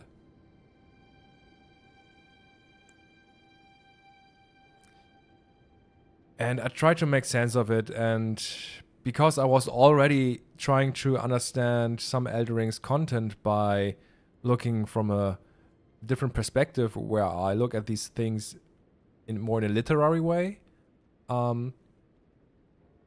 I was Googling a lot about a Crucible metaphor, or because I heard of a movie that's called The Crucible, where the Crucible is used as a metaphor, for example. But in the movie that I was reading about, it's more like it's not about a literal crucible. It's about a phase of crisis, and those who survive. So the metaphor is you are getting forged by overcoming challenges. In the movie, it is a bit different. I think it's... I haven't seen the movie. There's some kind of movie, I don't know, where it's about a phase of crisis, and the people who survive are those that are metaphorically getting forged in a way. And what's funny is, I've played a video game the last month in which the Crucible was used as a metaphor, pretty obviously in my opinion, in the exact same way. In which there was a dialogue line which said something like, here is where those and those were getting forged, and the place were called the Crucible, Serum Crucible, and it was the place where the serums were getting forged. And in the game itself, it's a roguelike feature. It's not the core part of the game, but it's a roguelike feature in an action RPG. And it's called the Serum Crucible, where serums are getting forged. So what you are doing as the player there is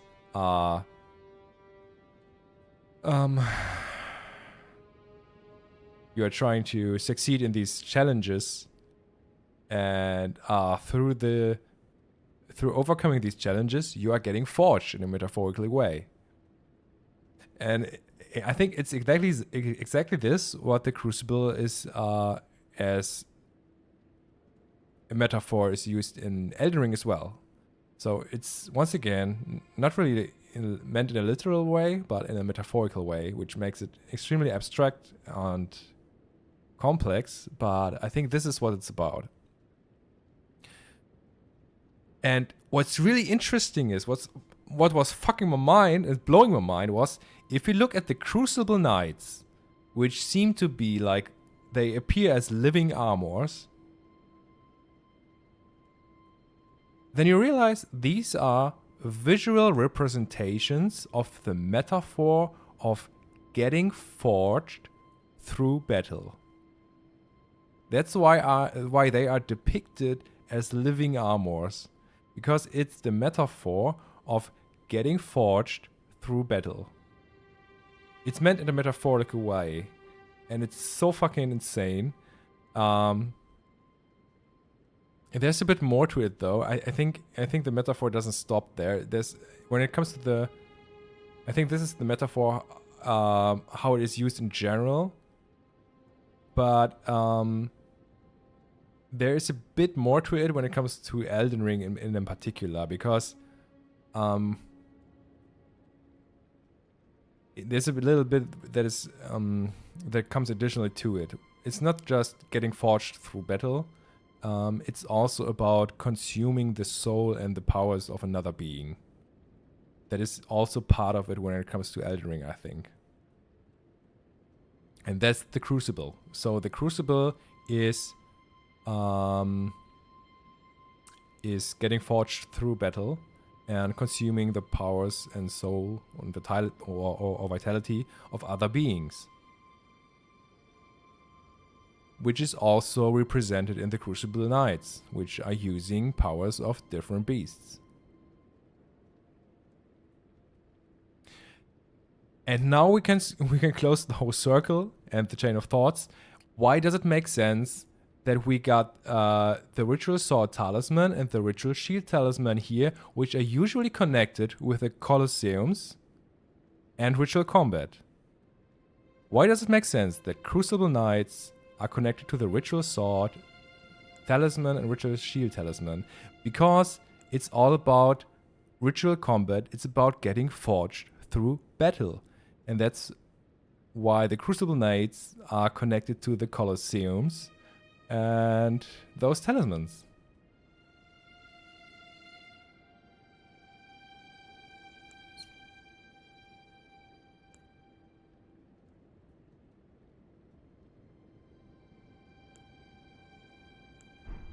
So now I have yapped a lot.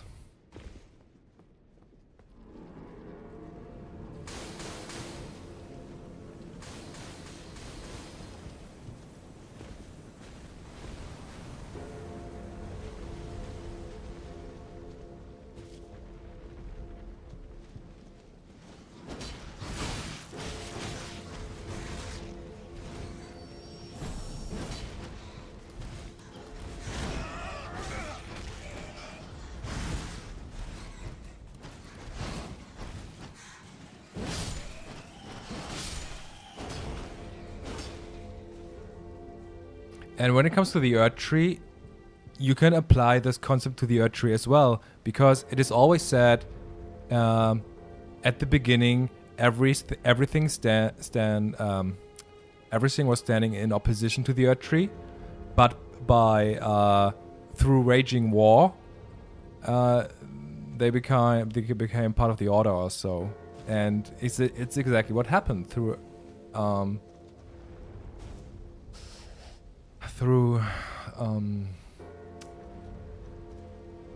feeding these beings to the Earth Tree through waging war.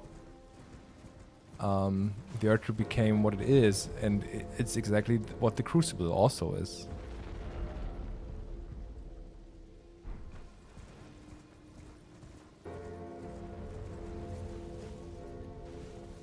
Now, I don't know, have I missed the dialogue there yet? I'm so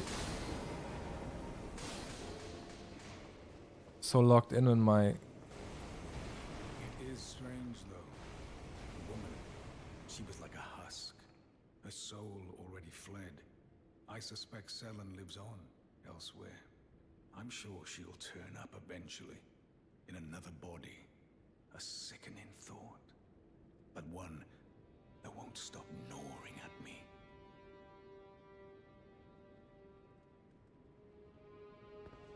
I suspect Selen lives on elsewhere. I'm sure she'll turn up eventually, in another body. A sickening thought, but one that won't stop gnawing at me.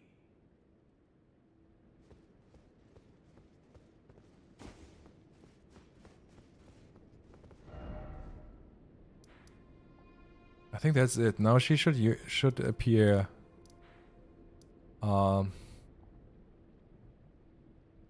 in Raya Lucaria, I think. But isn't there an interesting dialogue with E.G. as well?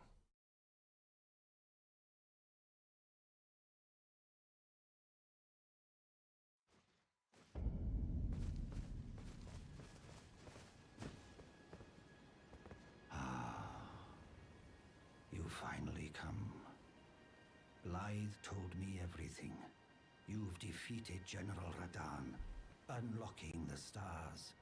The General was blighted by scarlet rot and driven to madness. But not long ago, he was hailed as the mightiest demigod of them all. There is no parallel to your achievement. Nor to Lady Rani's acute judgment of character. LOL. Thanks to you, Lady Rani's fate once again stirs, and the path to Nokron has opened. Descend underground, where the fallen star struck Limgrave, and make it yours. The precious treasure of Nokron. I think they deliberately let him tell us that there's no parallel to our adventure.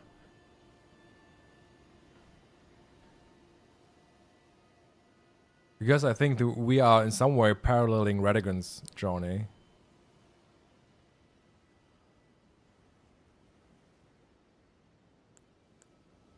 So, some kind of irony again. Oh, Blythe wanted me to tell you not to bother waiting for him and head straight to Nokron. Blythe has been given an important task. Apparently, a matter of great urgency. You need not await Blythe. Descend underground alone, with a fallen star-struck Limgrave, and make it yours. The precious treasure of Nokron, so that Lady Rani may tread the dark path of the Empyrean. You need not descend underground and make it useful. Yeah, I've already was in Nokron. It's just that I have not given the Finger Slayer Blade to Rani yet. But I was pretty sure that he's saying something to, in regard to Jaren.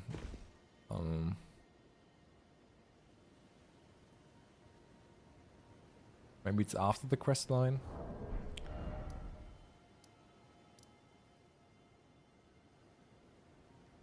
Or do I have to progress Rani's quest first? I don't know. Oh, whatever.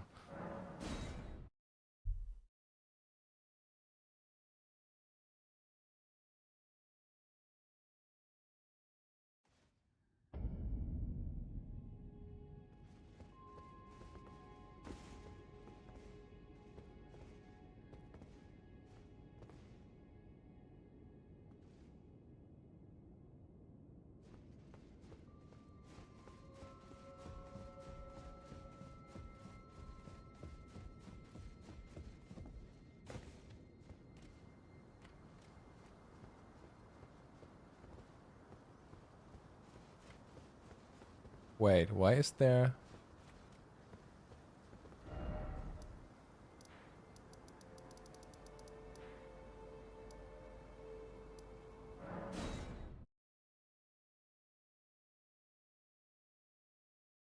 There was no summon sign.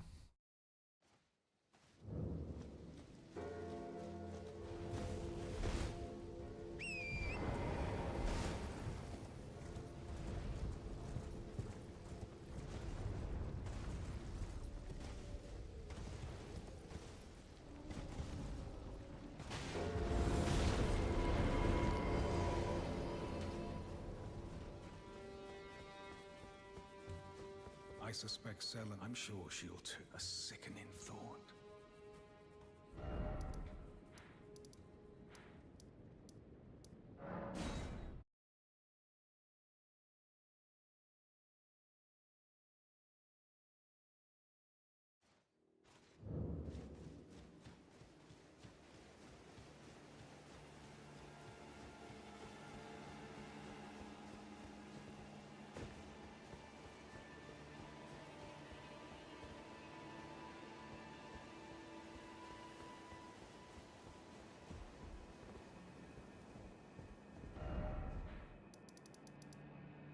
Okay, that's weird. Do I have to approach the area from different sides of Grace? Maybe?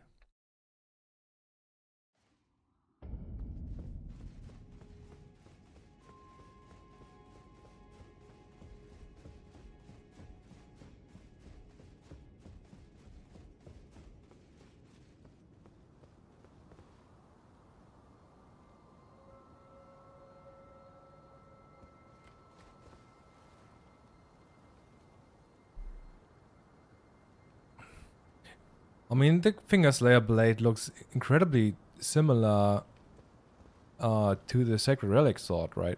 I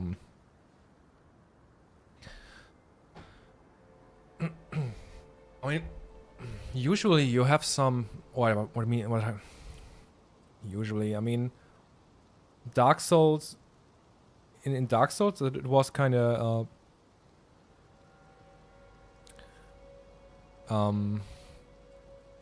the ages worked in cycles, right? Like history is repeating itself in a way. Age of Fire. I'm not that deep in the Dark Souls lore, but there's some cycle going on in which the history is repeating itself in some way, and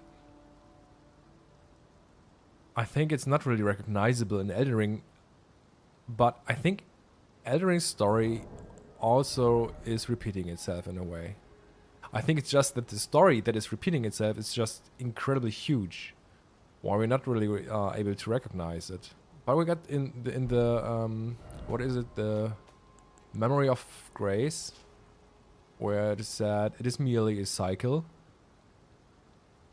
So we got a hint to that, and I think that the Elden Beast was already slain once, at least. And in that situation, in this event, I think the Fingerslayer blade was created in some way. In the same way, in that the Sacred Relic sword was created.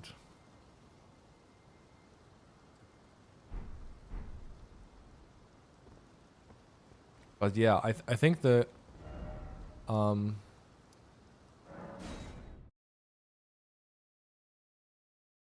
story that is repeating itself is just too huge and goes too far back in the distance that we are not really recognizing the cycle, because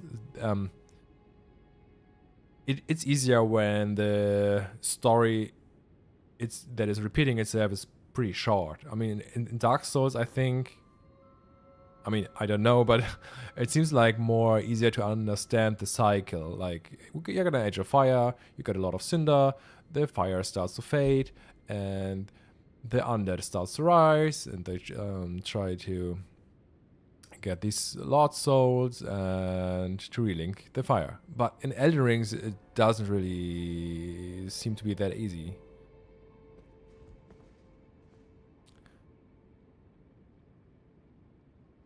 And I think we can learn a lot. And I think it's something that I tried to do.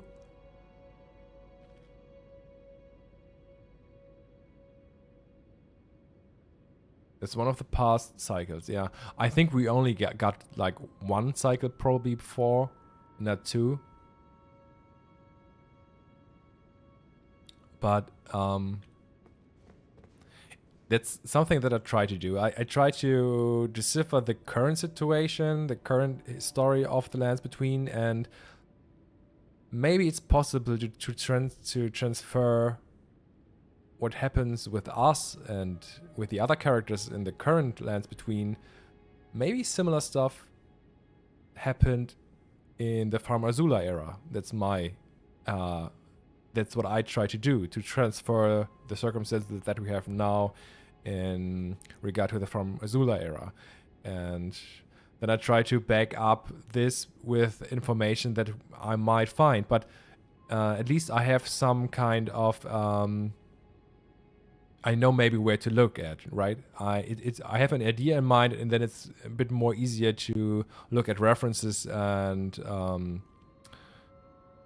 yeah, like maybe illusions. You know, it's easier if you have already probably the right idea in mind.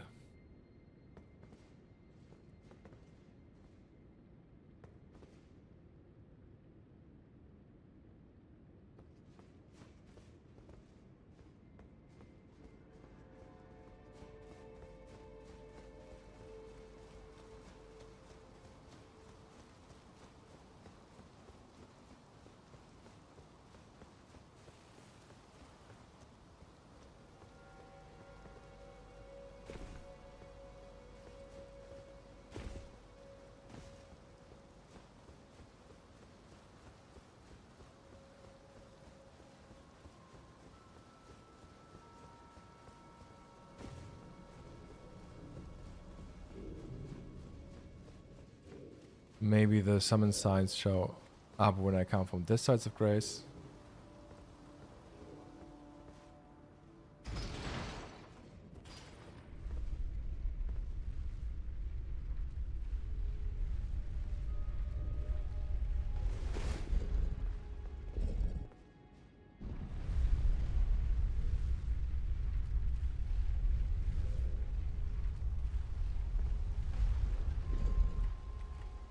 Why the fuck aren't they showing up?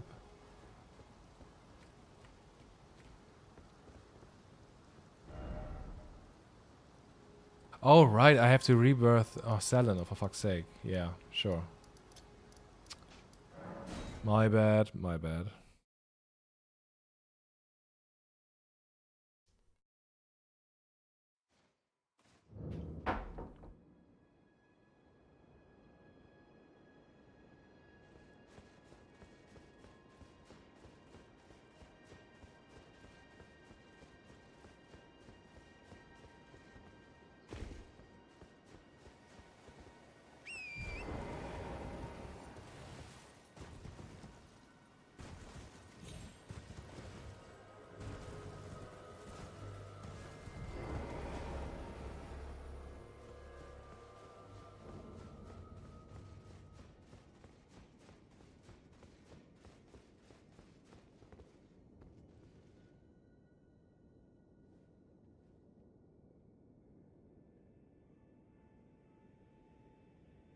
My apprentice.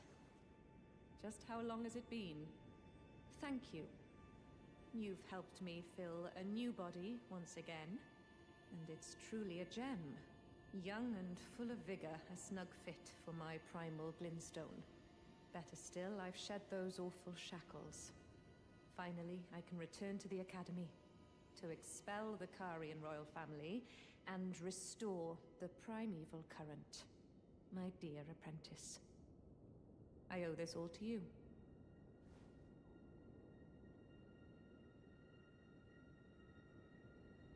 Finally, I can return to the Academy to expel the Karian royal family and restore the primeval current.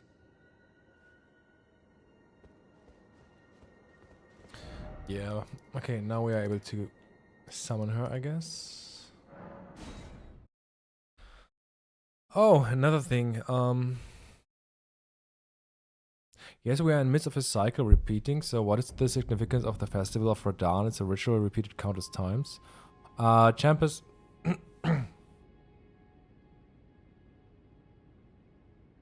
if you're still there, are you familiar with how parallels work? I don't know if you... Yeah, okay. I think I mentioned this once in a video, but Radan is a huge Radagon parallel.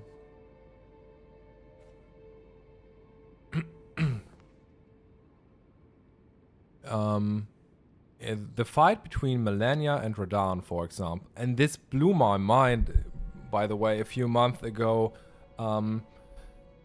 Maybe you remember the very first Elden Ring teaser of what was it, 2019, I think. They showed the moment of the shattering, and we'll keep switching scenes between Marika Radagon and the fight of Melania and Radan. And I think they did this on purpose, and on the Bandai Namco Europe account, even the video description said something like unparalleled adventures awaits you in Elden Ring.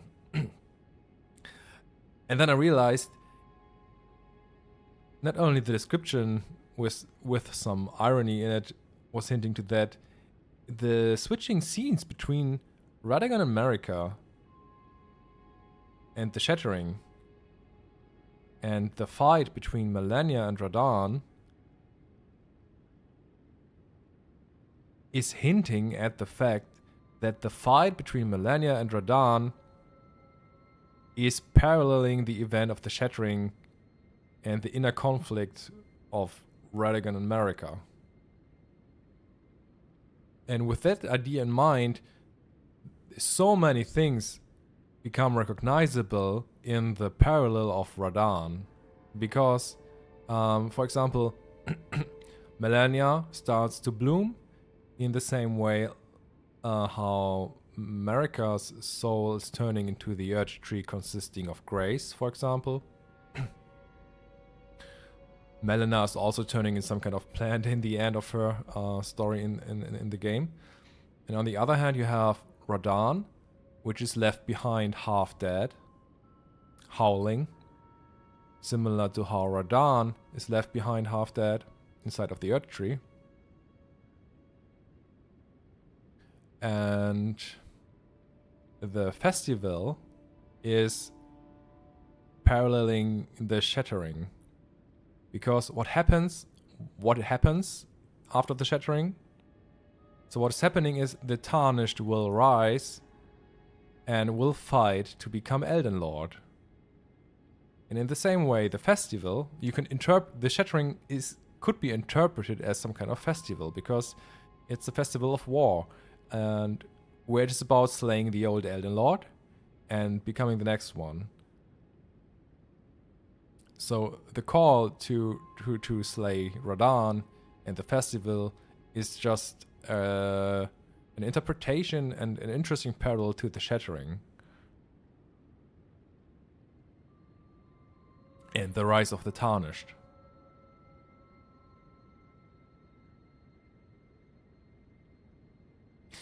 And there's so much more. For example, and a lot of these things are more meant metaphorically or symbolic. When it is about Radahn holding back the stars or sealing the fate of the stars, then it's actually about Radagon, who is containing the Elden Beast inside of him.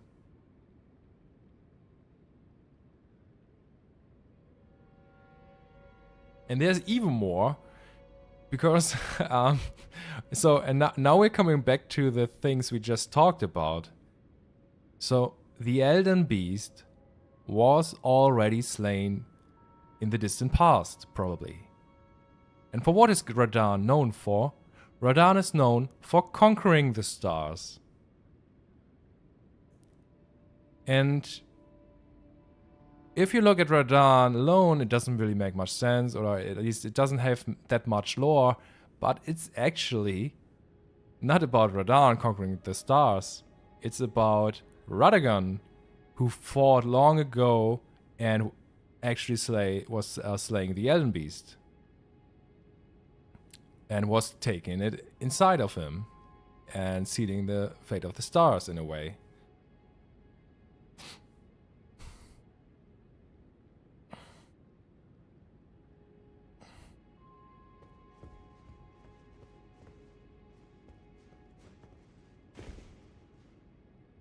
And then you start to realize why we find the meteoric greatsword right in front of Radahn's arena. Then things start to make sense why we find this greatsword in front of Radahn's arena with a misbegotten warrior. Because it was Radagon who fought in Farmer Zula and was slaying the Elden Beast.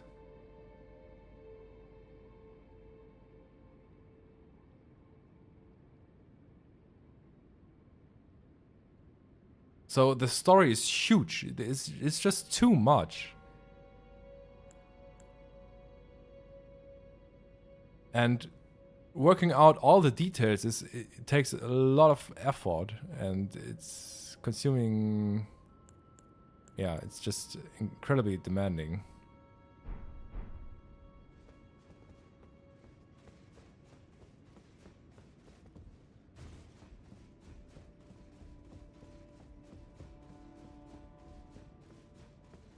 Okay, we got the summon signs now.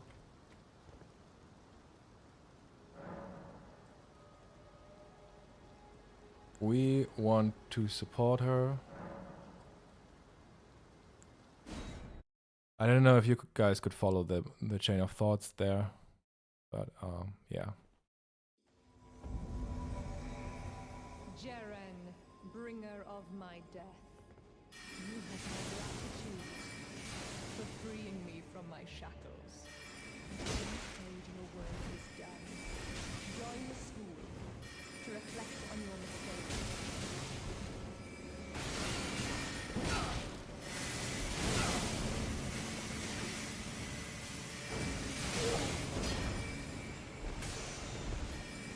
And I even think that this fight is mirroring Radagon fights in the Elden Beast, by the way.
Ah, my apprentice. You've saved my skin once again. Do you see this? The Queen of Caria is no more. With the bodies of Masters Azure and Lusat returned, the Academy can hone the primeval current, so that we, fallen children of the stars, shall beam with brilliance once again. My apprentice, will you stay with us, here at the Academy? Oh, I know it's not possible. You have your own calling, to be the next Elden Lord. But do think of me, of your teacher. On the eve of your crowning, you will always be my darling pupil. Rest assured that no, the entire Academy will swear allegiance to the new monarch, my apprentice. Become Elden Lord. Perhaps I'm jumping ahead, but here is a symbol of my allegiance and the Academy's.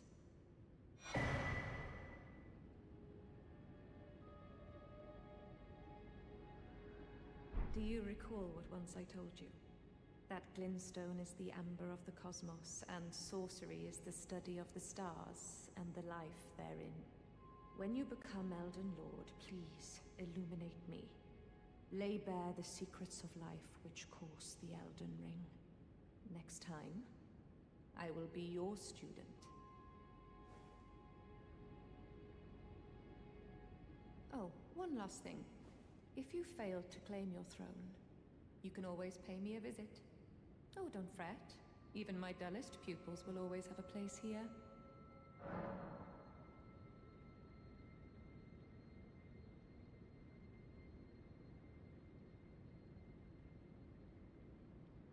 Yeah, concept on concept. It's incredibly deep. I think the depth is insane.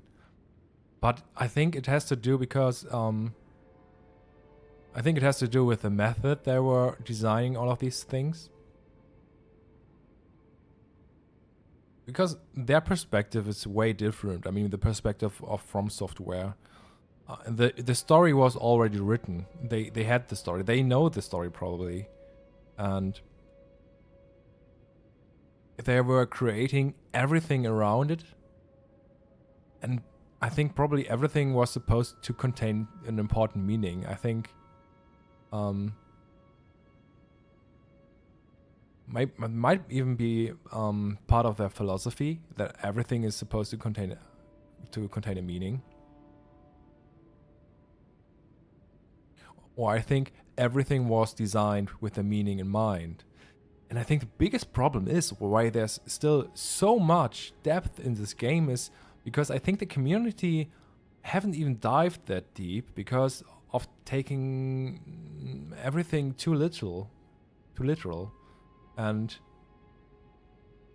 not taking everything literal and start to read things in form of allusions, references is just the first step. Then the whole journey just is just starting. And then you just understand, okay, we haven't looked at at all that we have. We haven't looked at it in form of allusions and references. That means we start anew and I have to look at everything that's in the game in form of references and allusions, and that's what I'm doing for over a year now, and I'm still in the middle of it all.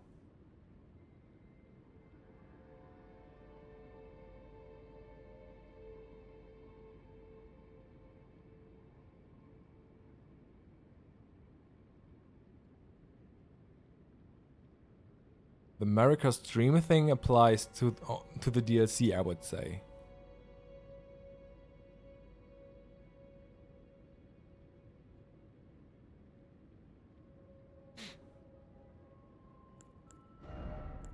What we're getting here is the shard spiral, by the way. It's I think it's a really interesting sorcery. Because Selen only sells this sorcery when we progressed her quest line until this to this point. Bye bye, Kikoman.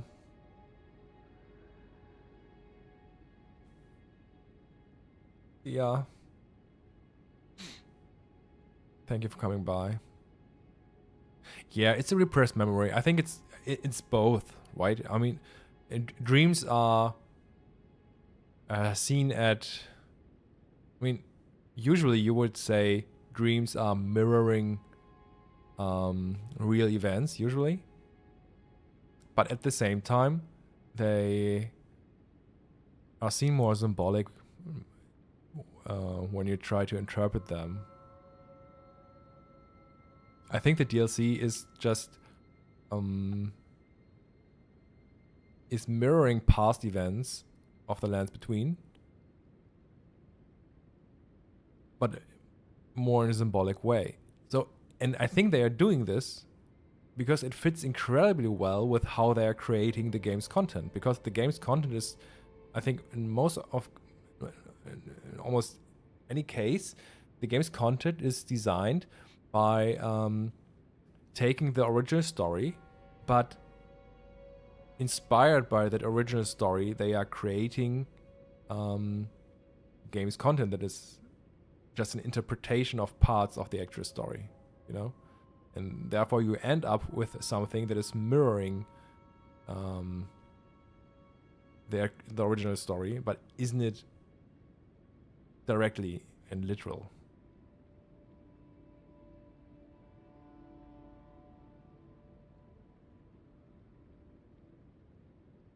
Sorcery of the Kairos Conspectus, the most venerable of the Academy. This was the product of a failed attempt to create a new comet. It could be... It's interesting that it's a shard, a helix, I mean.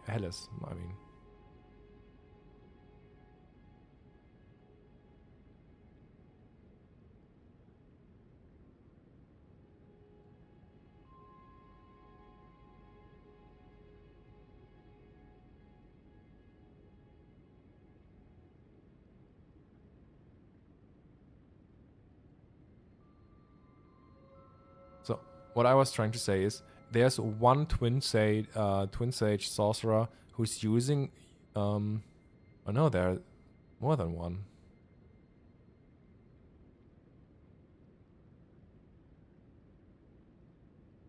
Oh, it was one in Celia. So there's one in Celia and one in Raya Lucaria who's using this shard spiral. But what's really interesting is that there are two of these, and these two twin sages have a different model. Usually you got the twin sages usually use the twin sage stone crown, the one that you are able to obtain. I don't know if this one over here. What's interesting is the twin sage that are using the shard spiral, they have different stone crowns meshed together. They're different ones, and I've never noticed that actually. And one of them is a Karen stone crown. And I think the other one was and Olivia's stone crown, and they have the colors also switched for some reason.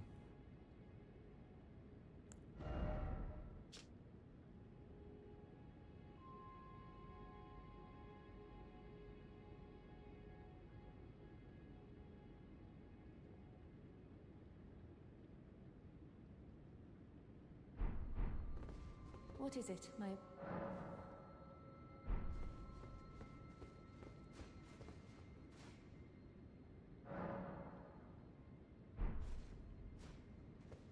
And Selen is ending up in this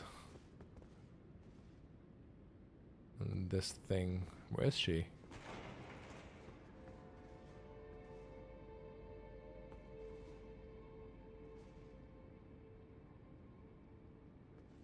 You should be able to see her face at least, her stone crown, I mean.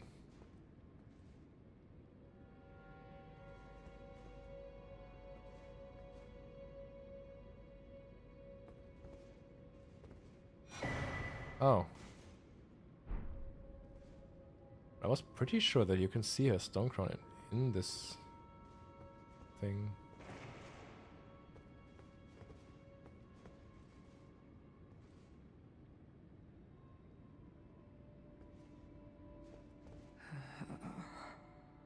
My... friend.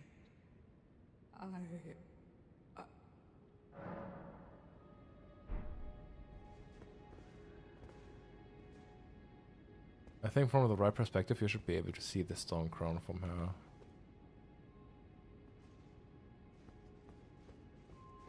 Do I remember that one wrong? Oh. Is it there? No.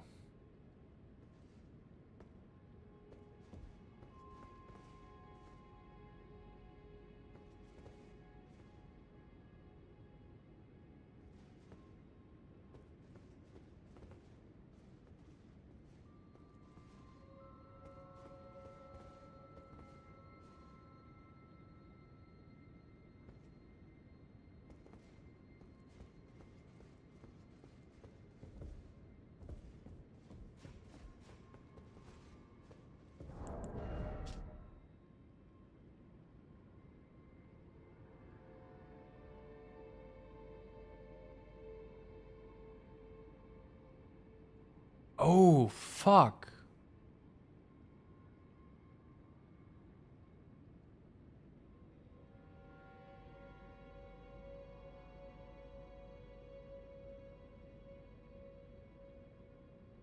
It makes even more sense now that she might be related to the Earth Tree in some way, in form of a parallel. Because I just realized right now in this moment that...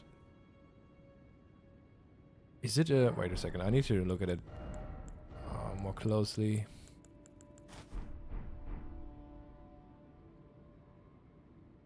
Yeah, it fits. Oh, I've never noticed that. Do you guys see this? On the stone crown of Selen, there is there's a laurel. Or what is it called in English? A laurel, the plant thing.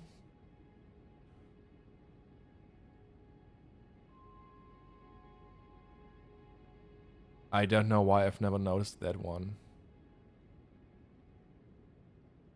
Yeah. So it's important because laurels are I'm firmly convinced that laurels are somehow connected to the Earth Tree, because it is a thing on the three-figure statue at the Harlech Tree. Because the one that I think is Godwyn, for example, is wearing a laurel as well. And the name Loretta, which appears in front of this statue at the Harlech Tree, is also a reference to a laurel, because Loretta derives, the name Loretta derives from the word for laurel. And I think we even have a reference in Night Rain in the stuff of the Recluse, which is also mentioning laurels. So there's something going on. I don't know what exactly right now, but it's interesting to see that there is something going on.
I don't know. I'm just playing with the idea right now. Maybe I have misinterpreted some stuff, and I always thought that Jaren is a Radagon parallel.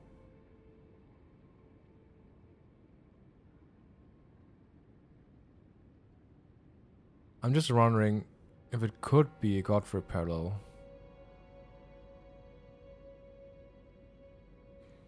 It's for one the aged bearded mask, which would usually more be an association of Godfrey. What's kind of interesting is that we found the flamberge, the sword of Jaren, in front of a broken gladiator, which where I think these are also references to Godfrey.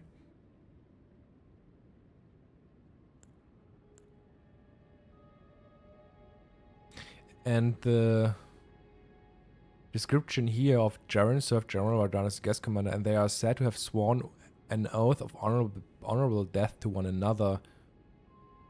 Maybe it would make more sense when it is about Radahn as a Radagon and Jaren as Godfrey. So that would be more interesting interpretation. That Godfrey and Radagon were kind of fighting each other to death in a way.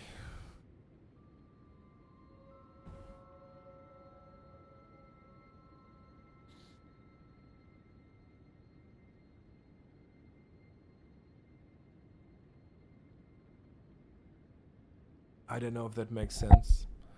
I'll have to think about this again.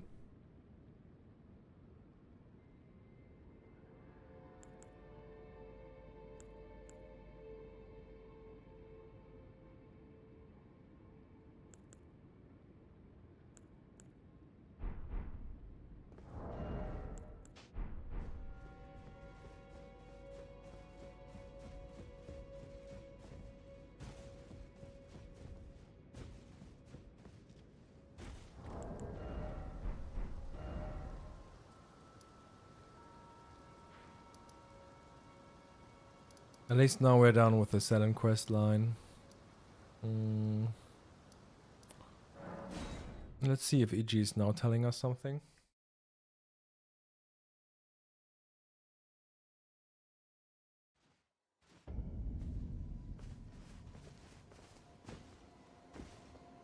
Well, my fellow, how may I serve you?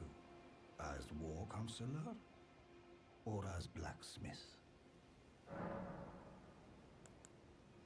You need not await. Descend and make it yours so that lady...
It was thee, not blithe it seemeth. Even in my slumber I sensed it. It is in thy possession, is it not? The hidden treasure of Nokron. My thanks. Finally all the pieces are in place. Soon must I begin my journey. Upon the dark path only I may tread. Ah, but before I leave, I must entrust thee with this. Take it.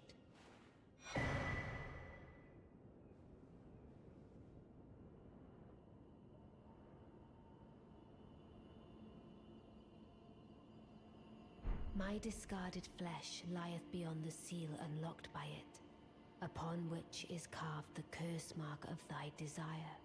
I can fathom what thy purpose might be. Neither of us is welcomed by the brighter path, I see. You may leave now. It was but brief, but thou gavest me fine service.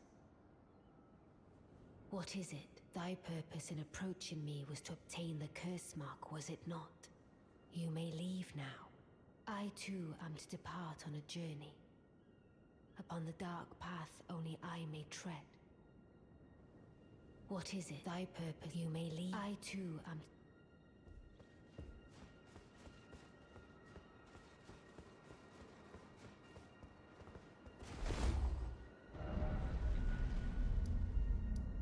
Yeah, next stop would be Ainsel River. Ronnie's questline. But guys, I think I will make a break here and end the stream for today. Was kind of fun to yap about some stuff. Talk about some things that I had in mind. And the discussions. Or the exchange.